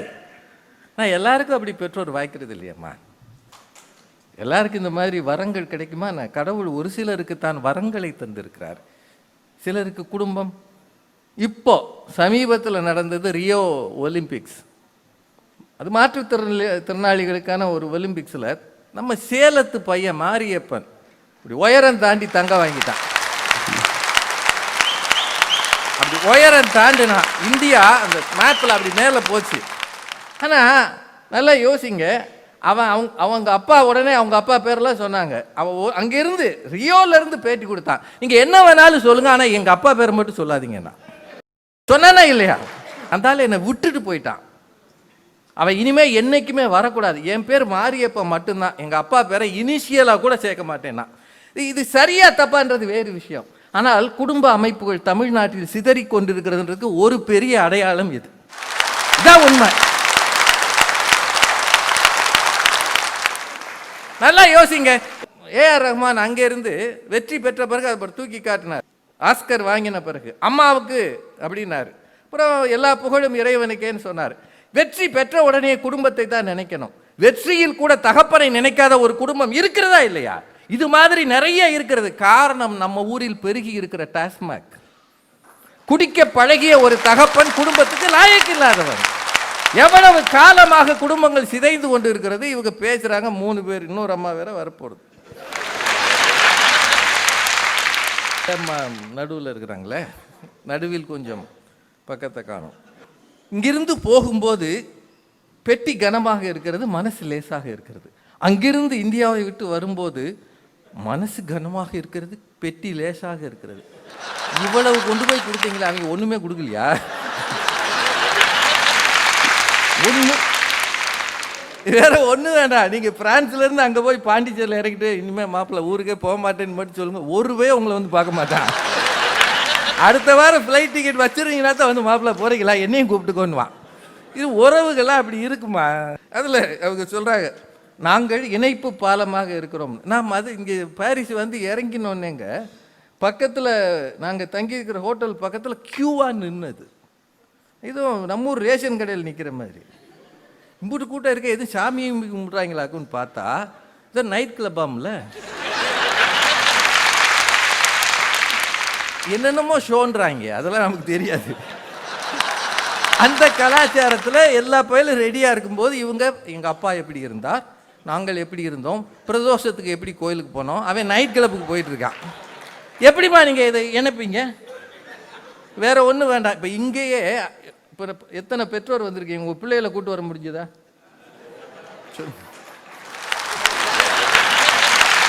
ஒரு ஆள் சொல்லணும். அப்படியே ஒரு பிள்ளையை கூட்டு வந்து வச்சிருந்தாலும் அவன் பாதி நேரம் வெளியே நிற்பான். அங்கேருந்து எஸ்எம்எஸ் பண்ணுவான், when will you come or I will take it. அங்கேருந்து சொல்லுவான், ஒரு டாக்ஸி எடுத்து வீட்டுக்கு போகிற, முடிஞ்சா நீ வா, இல்லாட்டி நாளைக்கு வா. இதெல்லாம் உட்காந்து ஒரு கூட்டம் சிரிக்குது, ரசிக்குது. பாரம்பரியங்களை அடுத்த தலைமுறைக்கு எடுத்து போவது தமிழ்நாட்டிலேயே கஷ்டமாக இருக்கிறது. தயவு செய்து மறந்துடாதீங்க. உங்க வீட்டில் நாங்க அனுபவிக்கிறத சொல்றேங்க. நம்ம சொந்தக்காரங்க யாராவது வந்தா பசங்க வரமாட்டேங்கிறான், வீட்டு ரூமை விட்டு. மாமா வந்திருக்காருன்னா வரட்டும்ன்றான். சரி மாமாடானா இருக்கட்டும், உனக்கு தானே அவரு, எனக்கு எதுக்கு?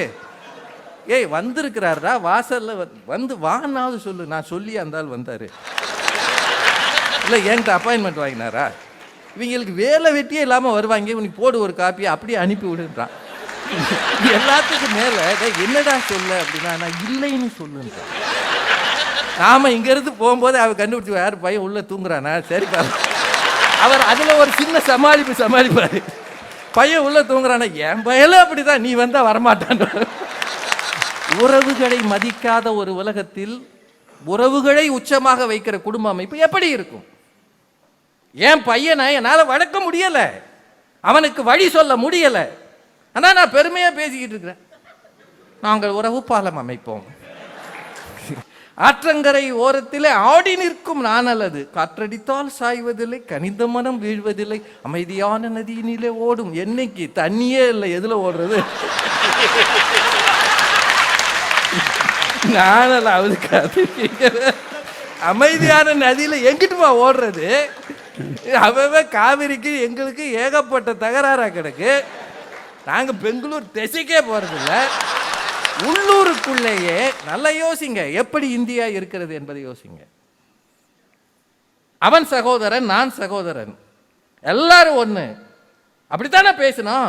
இல்லையே இப்போ அடிக்கிறானே, தண்ணி விஷயம். தமிழ்நாட்டில் பிரச்சனையே தண்ணியில் தான் இருக்கு. இது கண்ணதாசன் பாடினார், அவர் பாடினார், இவர் பாடினார். ஒண்ணுங்க, ஒரு விஷயம் ஞாபகம் வச்சுக்கோங்க. குடும்பம் என்பது, அந்த மேடம் தான் நல்லா பேசினாங்க. ஒருவன் அரபு நாட்டில் போய் குடும்பத்துக்காக எதை இழக்கிறான். அவங்க சொன்னாங்க, அன்னையின் அன்பை இழக்கிறான், அப்பாவின் அரவணைப்பை இழக்கிறான், மனைவியின் காதலை இழக்கிறான், மகனின் மழலையை இழக்கிறான். சொன்னாங்களா இல்லையா? இவ்வளவையும் இழந்த பிறகு குடும்ப அமைப்பில் என்ன இருக்கும்? 25 வயசுல ஒரு கல்யாணம்ங்க, அவன் 20 வருஷம் அங்கே இருக்கிறான். 45 வயசுல வந்துட்டான்னா காசு சேர்ந்துருக்குங்க. இழந்த நாட்களை எவர் தருவார்கள்? மனசாட்சியோட பேசணும். இழந்த மகிழ்ச்சியை, இழந்த இளமையை எவர் தருவார்கள்? குடும்ப அமைப்புன்றது சரிதான், அதற்காக ஒருவன் அத்தனை சிலுவையும் சேர்த்து சுமக்கணுமா?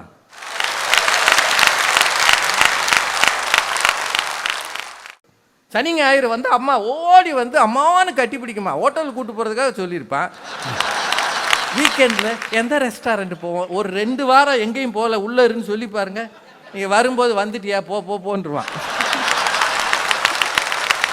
சார், கல்யாணம்ன்றது ஒரு காலத்தில் எளிமையாக தொடங்கி மணி விழா வரைக்கும் அமைதியாக வாழ்ந்தது. இப்போ ஆடம்பரமாக தொடங்கி எளிமையாக முடிஞ்சிருது. எங்கன்னு உங்களுக்கு தெரியும். 2016 மதுரைக்கு பக்கத்தில் இருக்கக்கூடிய ஒரு சின்ன ஊரில், மதுரையிலேருந்து ஒரு 70 கிலோமீட்டர், நான் ஊர் பேர் சொல்ல விரும்பலை ஏன்னா அது தப்பாயிடும். 2016 அங்கே இருக்கக்கூடிய குடும்ப நல நீதிமன்றத்தில் ஏறக்குறைய 2000க்கும் மேற்பட்ட வழக்குகள் இப்போ வரைக்கும், அக்டோபர் வரைக்கும்னு வச்சுக்கோங்களேன். சின்ன ஊர் சார் அது.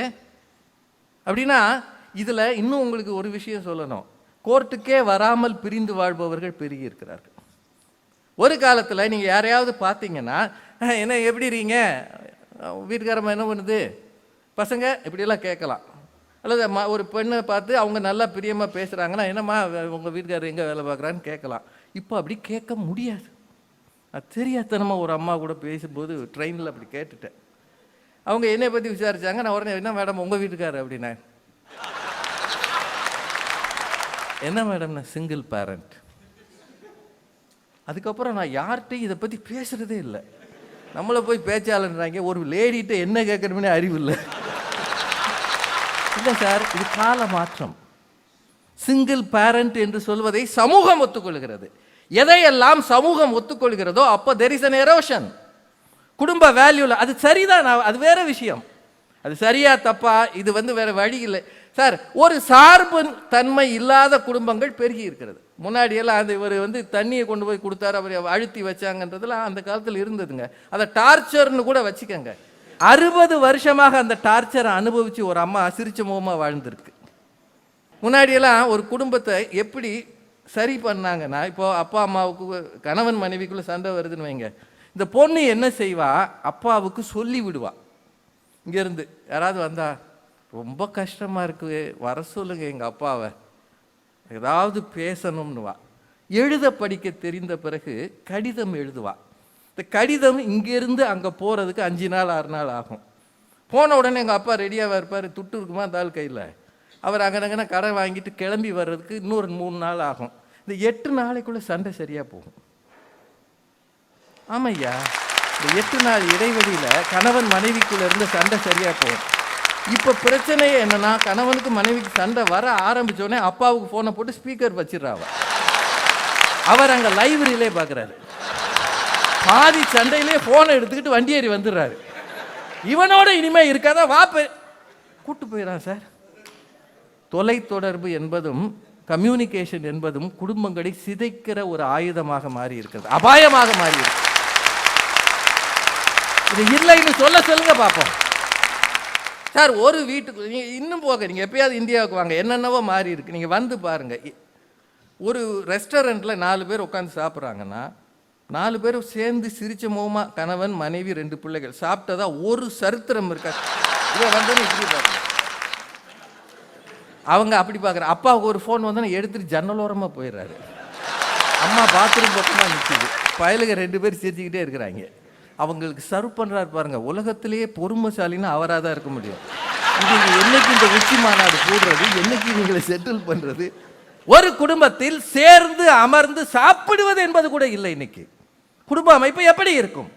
உடைகளில் மாற்றம் வரலாம் சார், உணவில் மாற்றம் வரலாம், அடிப்படை உணர்வில் ஏமாற்றம் வரணும் சார். நீங்கள் இன்னைக்கெல்லாம் வயதானவர்கள் யாராவது தவறி போயிட்டாங்கன்னா ஒரு வாரத்தில் அந்த சர்டிஃபிகேட்டெல்லாம் வாங்கிட்டு வந்துடுறாங்க பேங்க்குகளுக்கு. வரும்போது அந்த சொத்தை பிரிக்கிறதுக்கான பிரச்சனைகள் அங்கே ஆரம்பிக்குது பாருங்க. இதனாலேயே 3 அண்ணன் தம்பி ஒன்றா கையெழுத்து போட கூட வரமாட்டேங்கிறான் சார். அவங்க மேடம் சொல்கிறாங்க, எதிர்காலத்தில் கூட்டு குடும்பம்லாம் வருமா. லிவிங் டுகெதர் தான் இப்போ கூட்டு குடும்பம். பெருநகரங்களில் பூரா லிவிங் டுகெதர். எப்போ வரணும், அதாவது கேள்வி மட்டும் கேட்கக்கூடாது. நான் எப்பவும் வருவேன், எப்பவும் நீ பாதி ஆக்கு நான் பாதி ஆக்குவேன், எப்பவும் கிளம்பி போவேன், எப்போ வேணாலும் பிரிஞ்சுக்குவேன். ஒரே ஒரு விஷயம் மட்டும் சொல்லி நிறைவு செய்கிறேன். வாழ்க்கையில் சேர்ந்து வாழ்வது என்பது ரொம்ப சகிப்புத்தன்மை வேணும். பிரைவசி பெருகி இருக்கிறது. ஒரு காலத்தில் சினிமா எவ்வளோ நாளைக்குங்க ஓடும்? 100 நாள், 175 நாள், 400 நாள் அப்படியெல்லாம் ஓடுன சினிமா இப்போ 4 நாள். First show, second show, third show படம் வெற்றின்றான். இது கல்யாணத்துக்கு பிறகு பிரிஞ்சா பரவாயில்லைங்க. இதே மாதிரியே 4 நாள் ஓடின சினிமா மாதிரி நடிகை செலிபிரிட்டிஸ்க்கு மத்தியில் பிரச்சனை வந்தால் பரவாயில்லைங்க. நிச்சயதார்த்தத்துக்கும் கல்யாணத்துக்கு இடையில 1 மாத கேப் இருந்தாலே பிரச்சனை வந்துடும். இது மாதிரி நின்று போன திருமணங்கள் எத்தனை இருக்குது தெரியுமா? நிச்சயதார்த்தம் ஊரெல்லாம் கூடி பண்ணியிருக்கிறாங்க, அதுக்கு ஒரு கிஃப்ட் கொடுத்துருக்குறாங்க, ஒரு அழகான பேக்கு. நான் அதை எடுத்துகிட்டு ஒரு நாள் ஷாப்பிங் போகும்போது அந்த அப்பாவை பார்த்தேன். அப்பா எப்போ மேரேஜ் ஃபிக்ஸ் பண்ணிக்கிறீங்க, என்ன பேக்கை வேணால் கொடுத்துருங்கன்றாரு. நிறைய செலவு. பிரான்ஸ் மாதிரி சுதந்திரம் மிக்க ஒரு நாட்டிற்கு வருவது என்பது பெரிய விஷயம். ஆனால் சமூகத்தில் சுதந்திரம் என்பது ரொம்ப சிக்கலானது. 2015 நவம்பர் 13 நடந்ததுக்கு பிறகு ஒரு பெரிய சிக்கல் இங்கே வந்தது, தீவிரவாதம். இனிமேல் பிரான்ஸோட வாழ்க்கையில் அதே மாதிரி சுதந்திரம் இருக்கும்னு உங்களால் சொல்ல முடியுமா? சொல்ல முடியுமா? செப்டம்பர் இரட்டை கோபுரம் அமெரிக்காவில் நடந்தது. அதுக்கு பிறகு இன்னைக்கு வரைக்கும் உலகம் முழுக்க பயணங்கள் என்பது மிக பதற்றமாக மாறி இருக்கிறது. நச்சு காற்றை சுவாசித்து கொண்டு இருக்கிறோம். இப்போ பாரிஸில் மாநாடு நடக்குது, ஒபாமாலேருந்து அத்தனை பேர் வராங்க. எதுக்காக? எக்காலஜி மெயின்டைன் பண்ணுறதுக்காக. இனிமேல் உலகம் முழுக்க இருக்கக்கூடிய தட்பவெப்பம் முந்தி மாதிரி இருக்கும்னு சொல்ல முடியுமா? அரசியல் நாகரிகம் முந்தி மாதிரி இருக்குன்னு சொல்ல முடியுமா? எதுவுமே சரியா இருக்காது, குடும்பம் மட்டும் அப்படியே இருக்கும். அப்படி சொல்வதற்கு 3 உண்மை விளம்பிகள் அந்த அணியில் இருக்கிறார்கள்.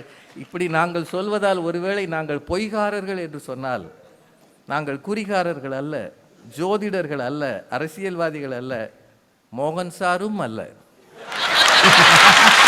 எல்லாருக்கும் நல்ல வார்த்தை சொல்றதுக்கு அவரால் தான் முடியும்.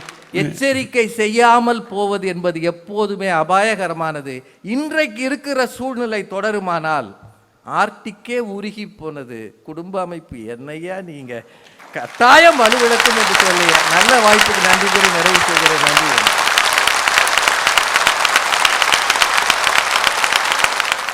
எர்னஸ்ட் ஹெமிங்வே அப்படின்னு ஒரு எழுத்தாளர் இருந்தார்.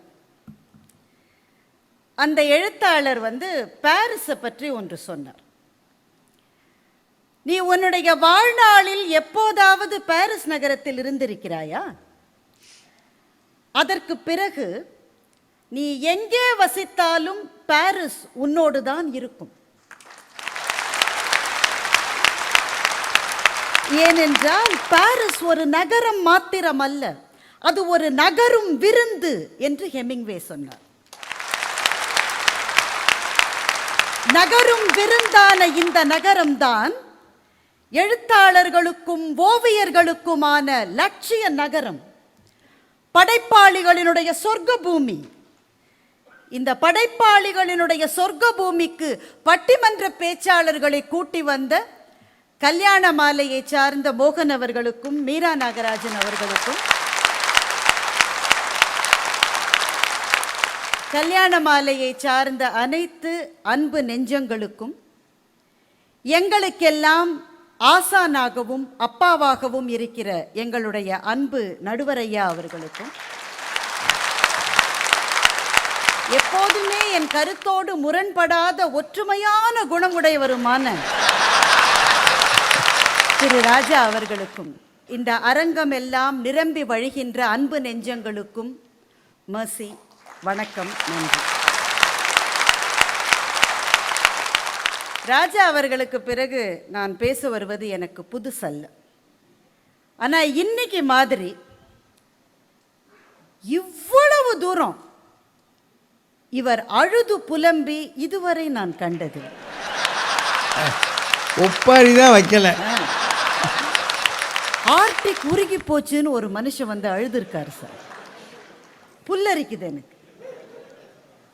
படங்கள் எல்லாம் இப்ப 100 நாள் ஓடுறது இல்ல, 4 நாள் தான் ஓடுறதுன்னு அழறார்.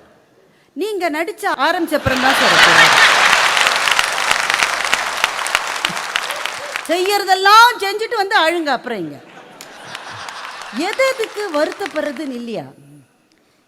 2015 அந்த கருப்பு வெள்ளிக்கிழமை, ஃப்ரைடே த 13th, நவம்பர் மாதம் இங்க நடந்த பிறகு பாரிஸில் உங்களால் சுதந்திரமாக இருக்க முடிந்திருக்கிறதா அப்படின்னு கேட்டிருக்காரு. நல்ல கேள்வி. ஆனால் பாரிஸில் நீங்கள் சுதந்திரமாக இருக்கிறீர்களா இல்லையா என்பது மரியாதைக்குரிய நண்பர் ராஜா அவர்களே இன்றைய பட்டிமன்ற தலைப்பு அல்ல. அந்த கருப்பு தினத்தில் என்ன நடந்தது? செய்தி வருது உங்களுக்கு, இங்கே தாக்குதல் இந்த நகரத்திலே நடக்கிறதுன்னு செய்தி வருது. அடுத்த செகண்ட் நீங்க ஒவ்வொருத்தரும் என்ன செஞ்சீங்க? உடனே உங்களுடைய போனை எடுத்து உங்களுடைய குடும்ப நபர்கள் யாரெல்லாம் இங்கே இருக்கிறார்களோ எல்லாரும் பத்திரமா இருக்காங்களான்னு தவிச்சு தவிச்சு துடிச்சு துடிச்சு, உங்களில் யார் அதை செய்யவில்லை நண்பர்களே? இங்கே நீங்க மாத்திரமா? அதை தொலைக்காட்சியிலே பார்த்த அடுத்த செகண்ட் உங்களுக்கு இந்தியாவிலிருந்து கால் வருது, அமெரிக்காவிலிருந்து கால் வருது, ஜப்பான்ல இருந்து கால் வருது. நல்லா இருக்கியா, நல்லா இருக்கியா? இந்த துடிக்கிற நெஞ்சு இருக்கிறதே, அதுதான் நம் குடும்ப அமைப்பினுடைய ஆணிவேர். இரட்டை கோபுர தாக்குதலுக்கு பிறகு அமெரிக்காவில் பயணம் செய்வது கஷ்டமாச்சுன்னு நண்பர் ராஜா வருத்தப்படுறார்.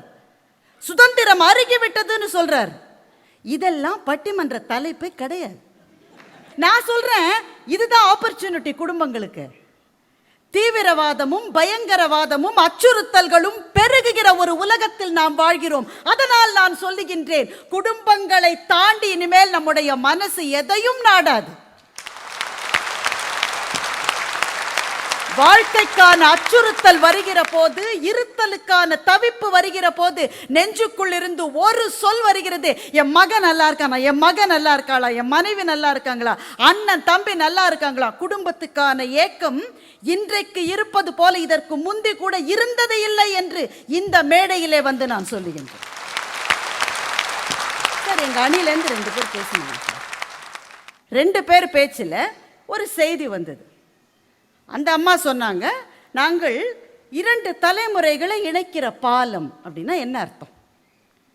எனக்கு முன்னாடி ஒரு ஜெனரேஷன் இருக்கு, எனக்கு அப்புறமா ஒரு ஜெனரேஷன் இருக்கு, 2 பேரையும் நான் மீட் பண்ண வைக்கிறேன்னு அர்த்தம். பாலம்னு உடனே இரும்புல கட்டி நேர அடிச்ச பாலம்னு அதை பார்க்கக்கூடாது. இப்போ ராஜா அப்படித்தான் பார்த்துருக்காரு. ஒன்றும் இல்லை, ஈஃபில் டவருக்கு போயிட்டு வந்துட்டோம். உடனே தானே ஒரு என்ஜினியரா தன்னை கற்பனை செஞ்சிட்டு இருக்காரு அவர். அவங்க பெனோ மேடம் சொன்னாங்க, அதில் நெளிவு சுழிவு இருக்குன்னா பாலத்திலே நெளிவு சுழிவு இருக்குமா? அப்போ இந்த அறிவை நான் எங்கேயுமே பார்த்ததில்லை சாமி. பாலத்தில் கூட நெளிவு சுழிவு இருக்கும் தெரியுமா? பக்கத்தில் இருக்கிற லண்டனுக்கு போங்க, லண்டன் பிரிட்ஜ் இருக்கேன், ஷிப்பு வர்ற போது அது நெளிஞ்சு நகரும், ஷிப்பு போன அப்புறமா திரும்ப நெளிஞ்சு மூடும்.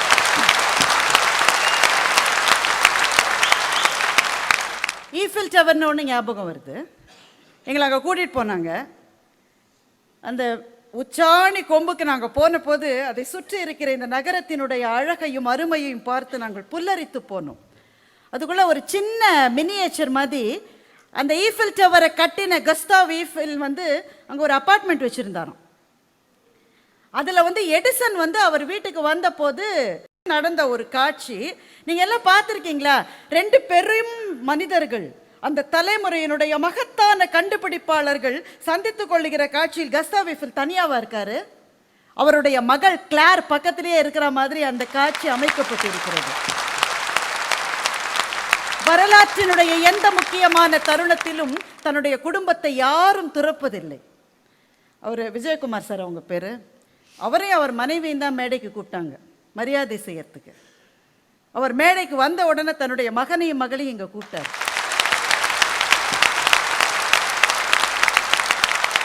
சார், எது வேணா மாறலாம் சார்.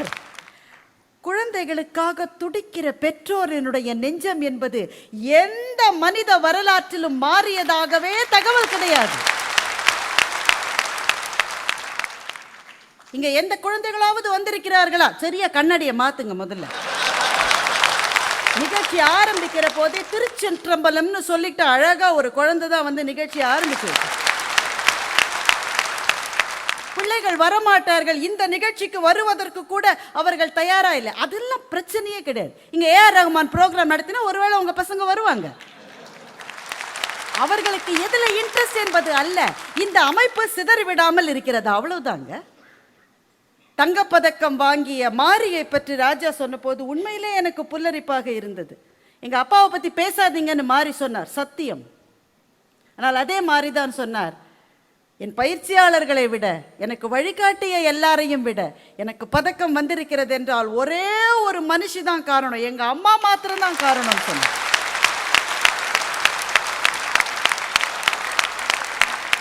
அந்த குடும்பத்தை சிதறிய குடும்பம் என்று நண்பர் ராஜா சொன்னார். சிதறிய குடும்பம் அல்ல, ஒரு தகப்பனாகவும் தாயே மாறிப்போன நிறைவடைந்த குடும்பம் அது.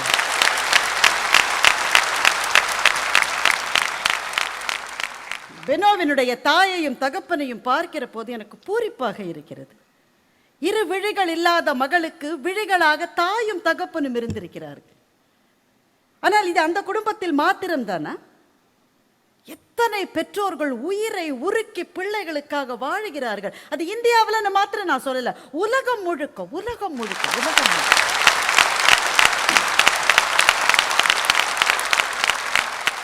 தண்ணீரும் பாசமும் கீழ் நோக்கித்தான் பாயும் என்று ஒரு சீன பழமொழி இருக்கிறது. இது மனிதனுடைய ஆதி மன உணர்வுகளினுடைய வடிகால், பிள்ளைகளை நேசிப்பது. ஏன் குடும்பங்கள் சிதறாது என்று நான் நினைக்கிறேன் என்றால், மனுஷனுடைய பேசிக் இன்ஸ்டிங்க்ட் வந்து ஒரே ஒரு விஷயம்தான், அந்த பாசம் என்பது உள்ளுக்குள்ளே பொங்குகிறது. நான் காமத்தை பற்றி சொல்லவில்லை, அது வேற. பாசம் என்பது உள்ளுக்குள்ளே பொங்குகிறது. அதை பரிமாறிக்கொள்ளுவதற்கான உறவுகள் அருகாமையில் இருப்பதை ஆதி காலத்திலிருந்து மனிதன் விரும்பி இருக்கிறார்.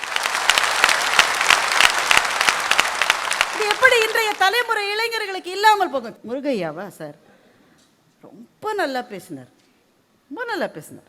ஆரம்பிக்கிற போதே சொன்னார், பாரதி பாஸ்கர் மேடம் எங்க கட்சிக்கு வந்து பேசணும். எனக்கு ஒரு ஆட்சேபனையும் இல்லை. தமிழ்நாட்டில் கட்சி மாறுறது புதுசா என்ன? நீங்க எவ்வளவு பொட்டி கொடுக்க முடியும்னு சொல்லுங்க, அதுக்கேற்ற மாதிரி நான் கட்சி மாறேன். அவர் ஸ்கூல்ல படிச்சிருந்த போது அவங்க அம்மா காத்திருப்பாங்களாம். இவர் ஸ்கூல்ல படிச்சுன்னா ஒரு 50 வருஷம் இருக்குமா, 60 வருஷம் இருக்குமா? இவங்க அம்மா காத்திருப்பாங்களாம், ஷூவை கழட்டி விடுவாங்களா. 60 வருஷம் முன்னாடி நம்ம ஸ்கூல்ல யார் சார் ஷூ போட்டுட்டு போய் படிச்சாங்க? கவுண்டமணி சொல்ற மாதிரி இது உலக மகா நடிப்புடா சாமி. மொழியை இழந்து விட்டார்கள் என்று அவர் ரொம்ப கவலைப்பட்டார். அவருடைய பேச்சை ஒரு வரியில் சொல்ல வேண்டும் என்றால் மொழியை கூட இழந்து விட்டார்கள். ஃபின்லாண்ட்லேருந்து ஒரு பொண்ணு வந்து அவர்கிட்ட படிக்கிறாங்க. எதுக்கு படிக்கிறாங்க? ஒரு தமிழ் மாணவனே அந்த பொண்ணு காதலிக்கிறா, கல்யாணம் பண்ணிக்கணும்னு நினைக்கிறா, அதனால தமிழ் மொழியை படிக்க வருகிறாள். இதற்கு பிறகு அவள் பின்லாந்துக்காரி அல்ல, அவளும் ஞானஸ்தானம் பண்ணி தமிழ்காரியாக மாறிவிட்டார். அவர் இலங்கை வேந்தனா, கல்லானாலும் கணவன் புல்லானாலும் புருஷன், இது மட்டும் ஒத்துக்கலாம். அப்புறம் சொன்னார், மணாளனே மங்கையின் பாக்கியம். நீங்க கடைசியா பார்த்த படம் என்ன, குலேபகவல்லியா? இல்ல ஆரவல்லி சூரவல்லியா? அவர் சொல்றாரு, தாத்தா இருக்காரு, தாத்தாவோ அப்பாவோ, அவருக்கு தாகம் எடுக்குது, அம்மா வந்து சொம்புல தண்ணி கொண்டு வராங்க, அவர் குடிச்சு முடியற மட்டும் அம்மா வெயிட் பண்றாங்க, அந்த காலி சொம்ப வாங்கிக்கிட்டு போறாங்க. இது இப்ப இல்ல, அதனால் குடும்பங்கள் சிதையும். இது என்ன கரோலரி இது? நாங்க என்ன சொல்றோம், யார் யாருக்கு தாகம் எடுக்கிறதோ அவங்க போய் தண்ணியை குடிச்சிட்டு வாங்க நாங்க சொல்றோம்.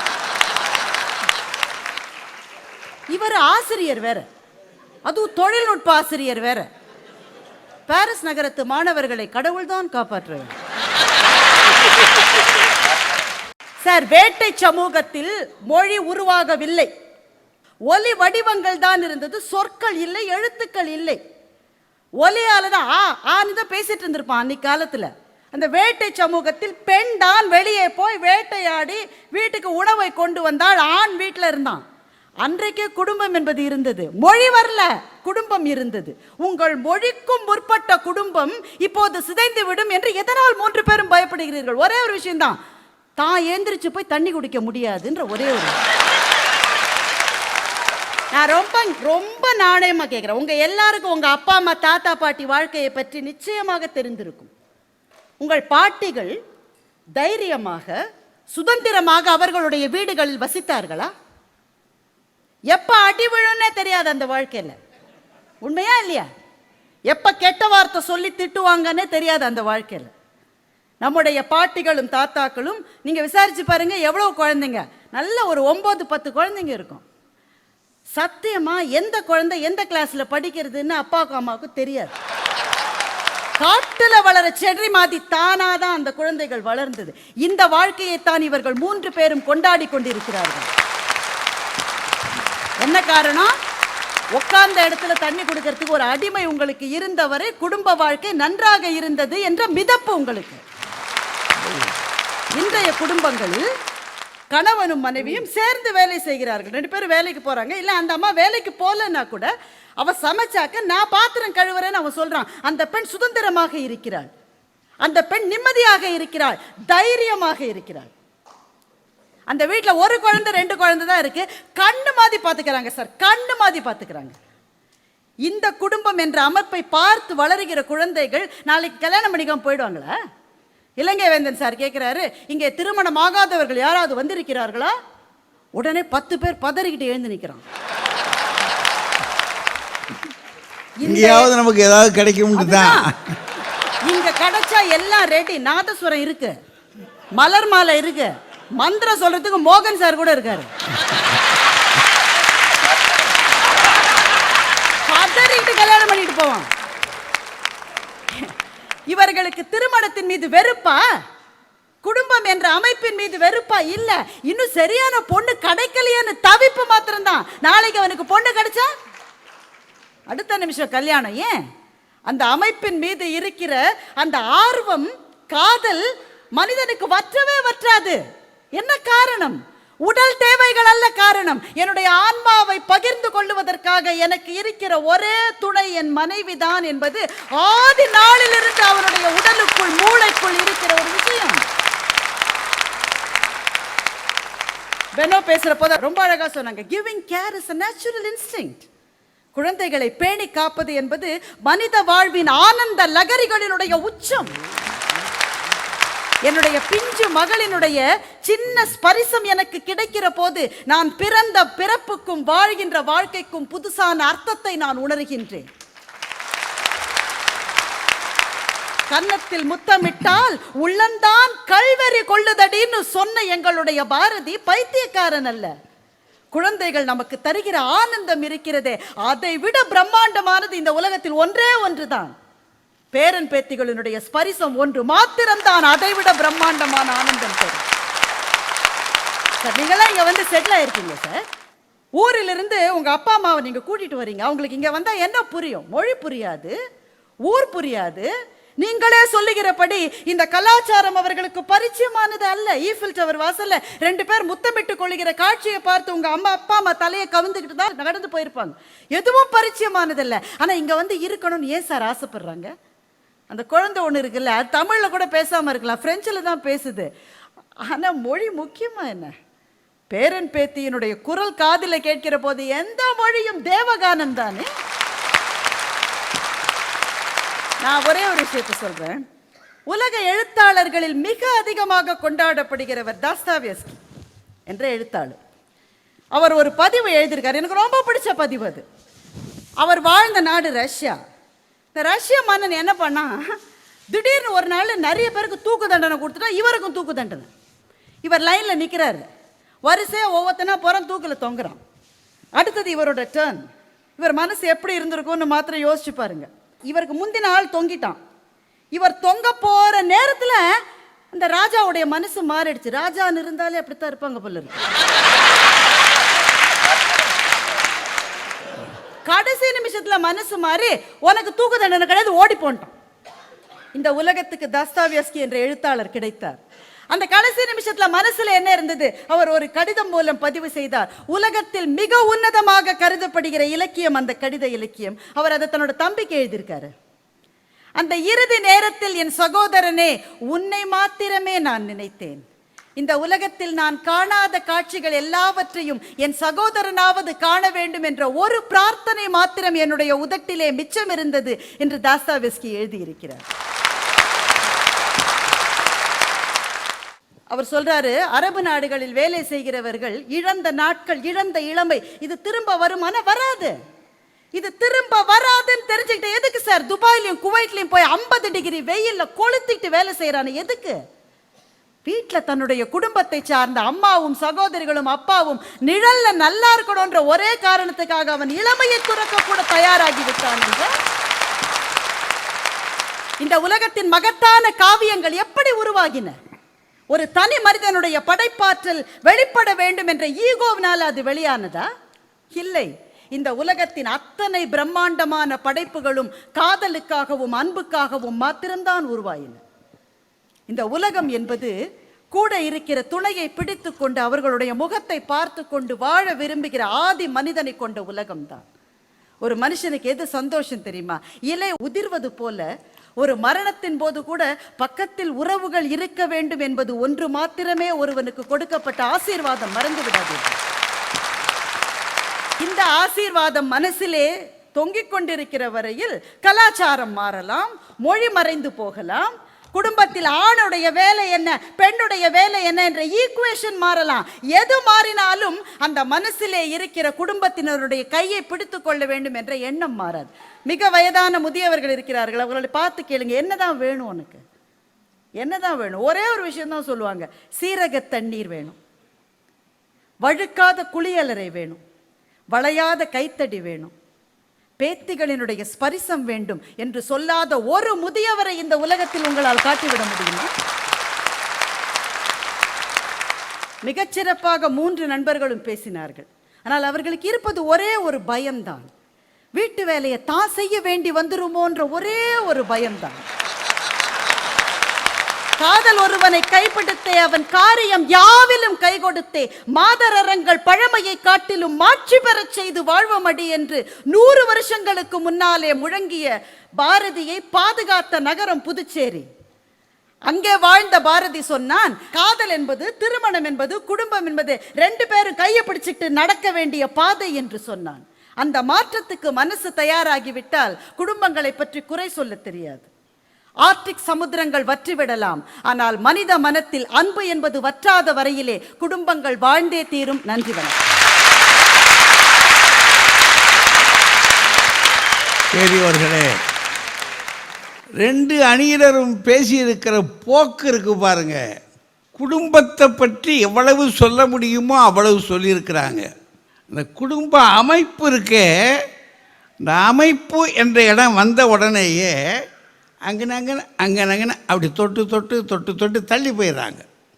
அது 2 பேருமே லாபகமாக அதை கையாண்டிருக்காங்க. இன்னைக்கு ஒன்றை மட்டும் நீங்கள் கவனிச்சுக்கங்க, குடும்ப அமைப்பு அப்படின்றது ஒரு விசேஷமான விவகாரம். இந்த பக்கம் அதை பாரதி அப்படி சக்குன்னு தூக்கி, மொழி பிறப்பதற்கு முன்னரேயே குடும்பம் பிறந்தது.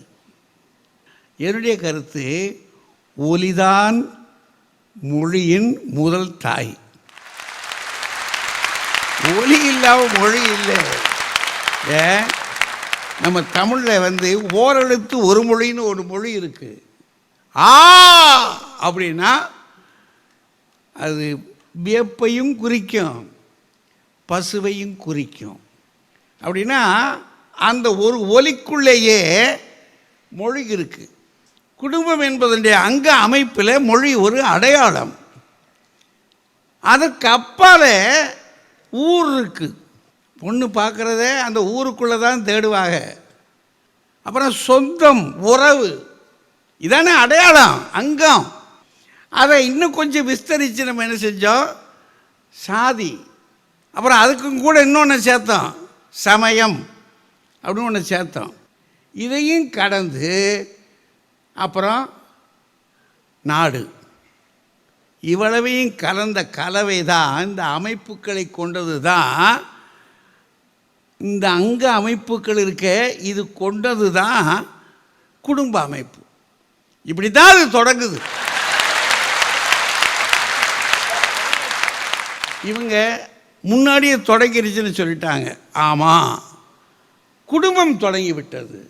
தாய் வழி சமூகம், தந்தை வழி சமூகம், அப்படி வந்ததில் குடும்பம் வந்துருச்சு. அங்கே ஒரு இடத்துல இருந்தாங்க அவங்க, இல்லையே, அவங்க அங்குமிங்குமாக புலம்பெயர்ந்து அலைந்த மக்கள் அவங்க. அப்புறம் அவங்க ஒரு நிலையான வாழ்க்கைக்கு வந்த பிற்பாடு நம்ம ஊரில் அதுக்கு அடையாளம் போட்டு வச்சா அப்புறம்தான் மொழி ஒரு ஒழுங்குக்கு வருது. பெண் கேட்கிறது என்பது மாப்பிள்ளை வீட்டுக்காரர் கடமை. இப்போ என்ன ஆகிருச்சு, நம்ம என்ன பார்க்குறது, பார்க்கணும்னு சொல்கிறேன், அவன் பார்த்துட்டாயா. இந்த பெண் பார்க்கும் படலம் என்ற அந்த அமைப்பு இருக்கே, நம்ம ஊர் சடங்கு, அது இனி இருக்குமா? நீங்கள் தான் சொல்லணும். எங்களை கேட்டு என்னங்க செய்யுங்க, அந்த பையகளை என்னங்க கேட்கணும். அடுத்த கட்டம் என்ன, திருமணம் என்பது ஒரு சடங்கு. ஒவ்வொருத்தர் ஒவ்வொரு விதமாக வச்சுருப்போம். நம்ம ஊர் வழக்கத்தில் அது சாதிக்கேற்ற மாதிரியான முறைகள். அது கல்யாணத்தை பார்த்தா நம்ம ஆளுக மாதிரி தெரியலையே, கல்யாணத்தை பார்த்ததுன்னு சொல்கிறான் அப்படின்னா அது சாதி பார்க்குறான். இப்போ பையன் சாதியை கடந்துட்டான். நீங்கள் சாதின்னு சொன்னீங்கன்னா அவன் உங்களுக்கு பேதி மருந்து கொடுத்துருவான். இந்த தலைமுறையில் நாம் அனுபவிக்காததை இனி வருகிற தலைமுறை அனுபவிக்க போகிறது. இதான் பிரச்சனை.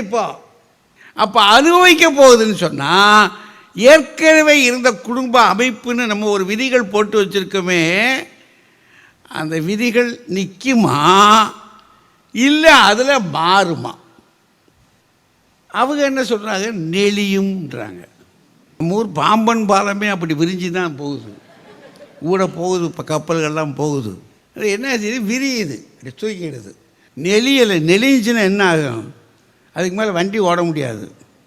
நம்ம ஊர் பையங்க இப்போ வெளிநாடுகளில் பொண்ணு எடுத்துக்கிறாங்க.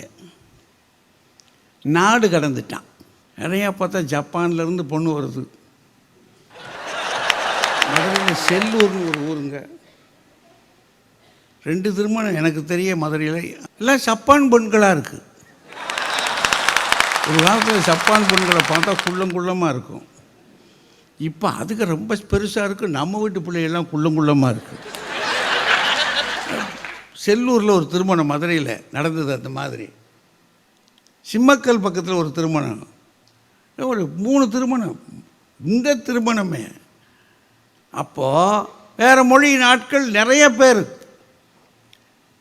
இதில் அமெரிக்க பகுதியிலேருந்து தள்ளிக்கிட்டு வர்றாங்க, அள்ளிக்கிட்டே வர்றாங்க. ஏன், அங்கே சுலபமாக கூடலாம், விரைவாகவே விலகலாம். நம்ம ஊர் கூடுவது விலகுவது என்பதல்ல நம்முடைய பாரம்பரியம். கூடுவது ஒன்றுதான், விலகுவது என்ற பேச்சுக்கே இடமில்லை. அமெரிக்கா என்ன, தமிழகத்தின் வீதிகளில் நடக்குது இப்போ.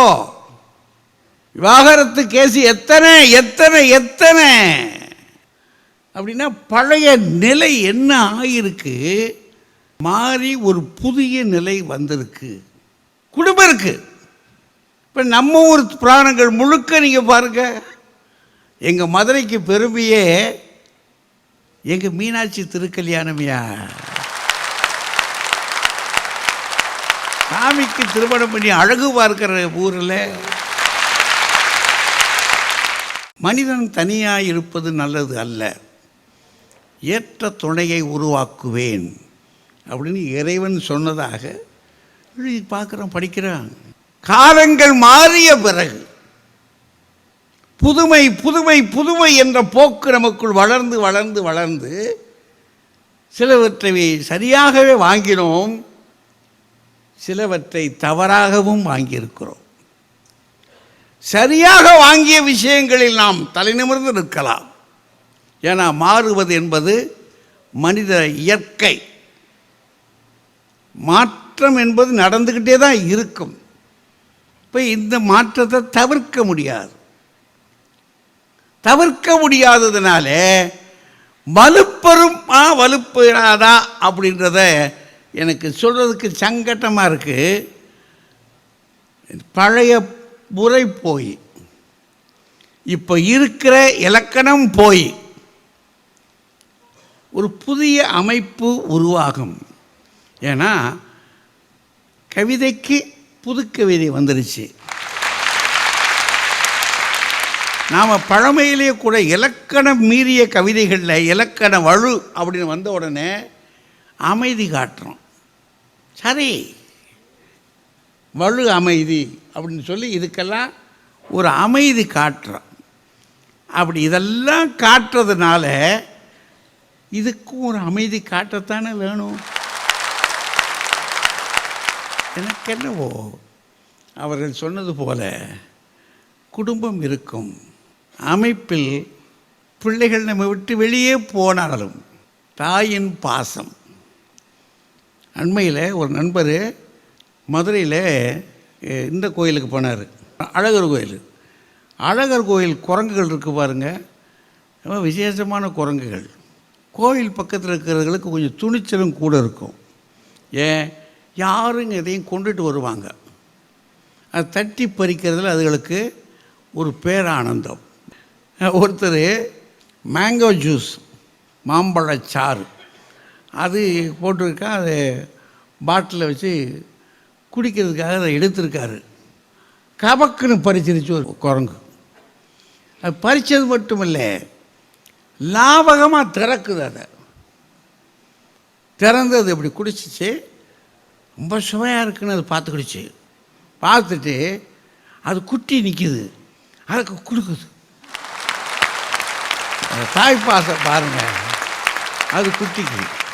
அப்படின்னா விலங்குகளிலிருந்து அகனானொற்று புலவன் சொல்லுவான், ஒரு குருவி ஒரு மாலை பொழுதில் மழை அப்படியே கொட்டிக்கிட்டு இருக்கு, லேசாக தூரி கொட்டிக்கிட்டு இருக்கு.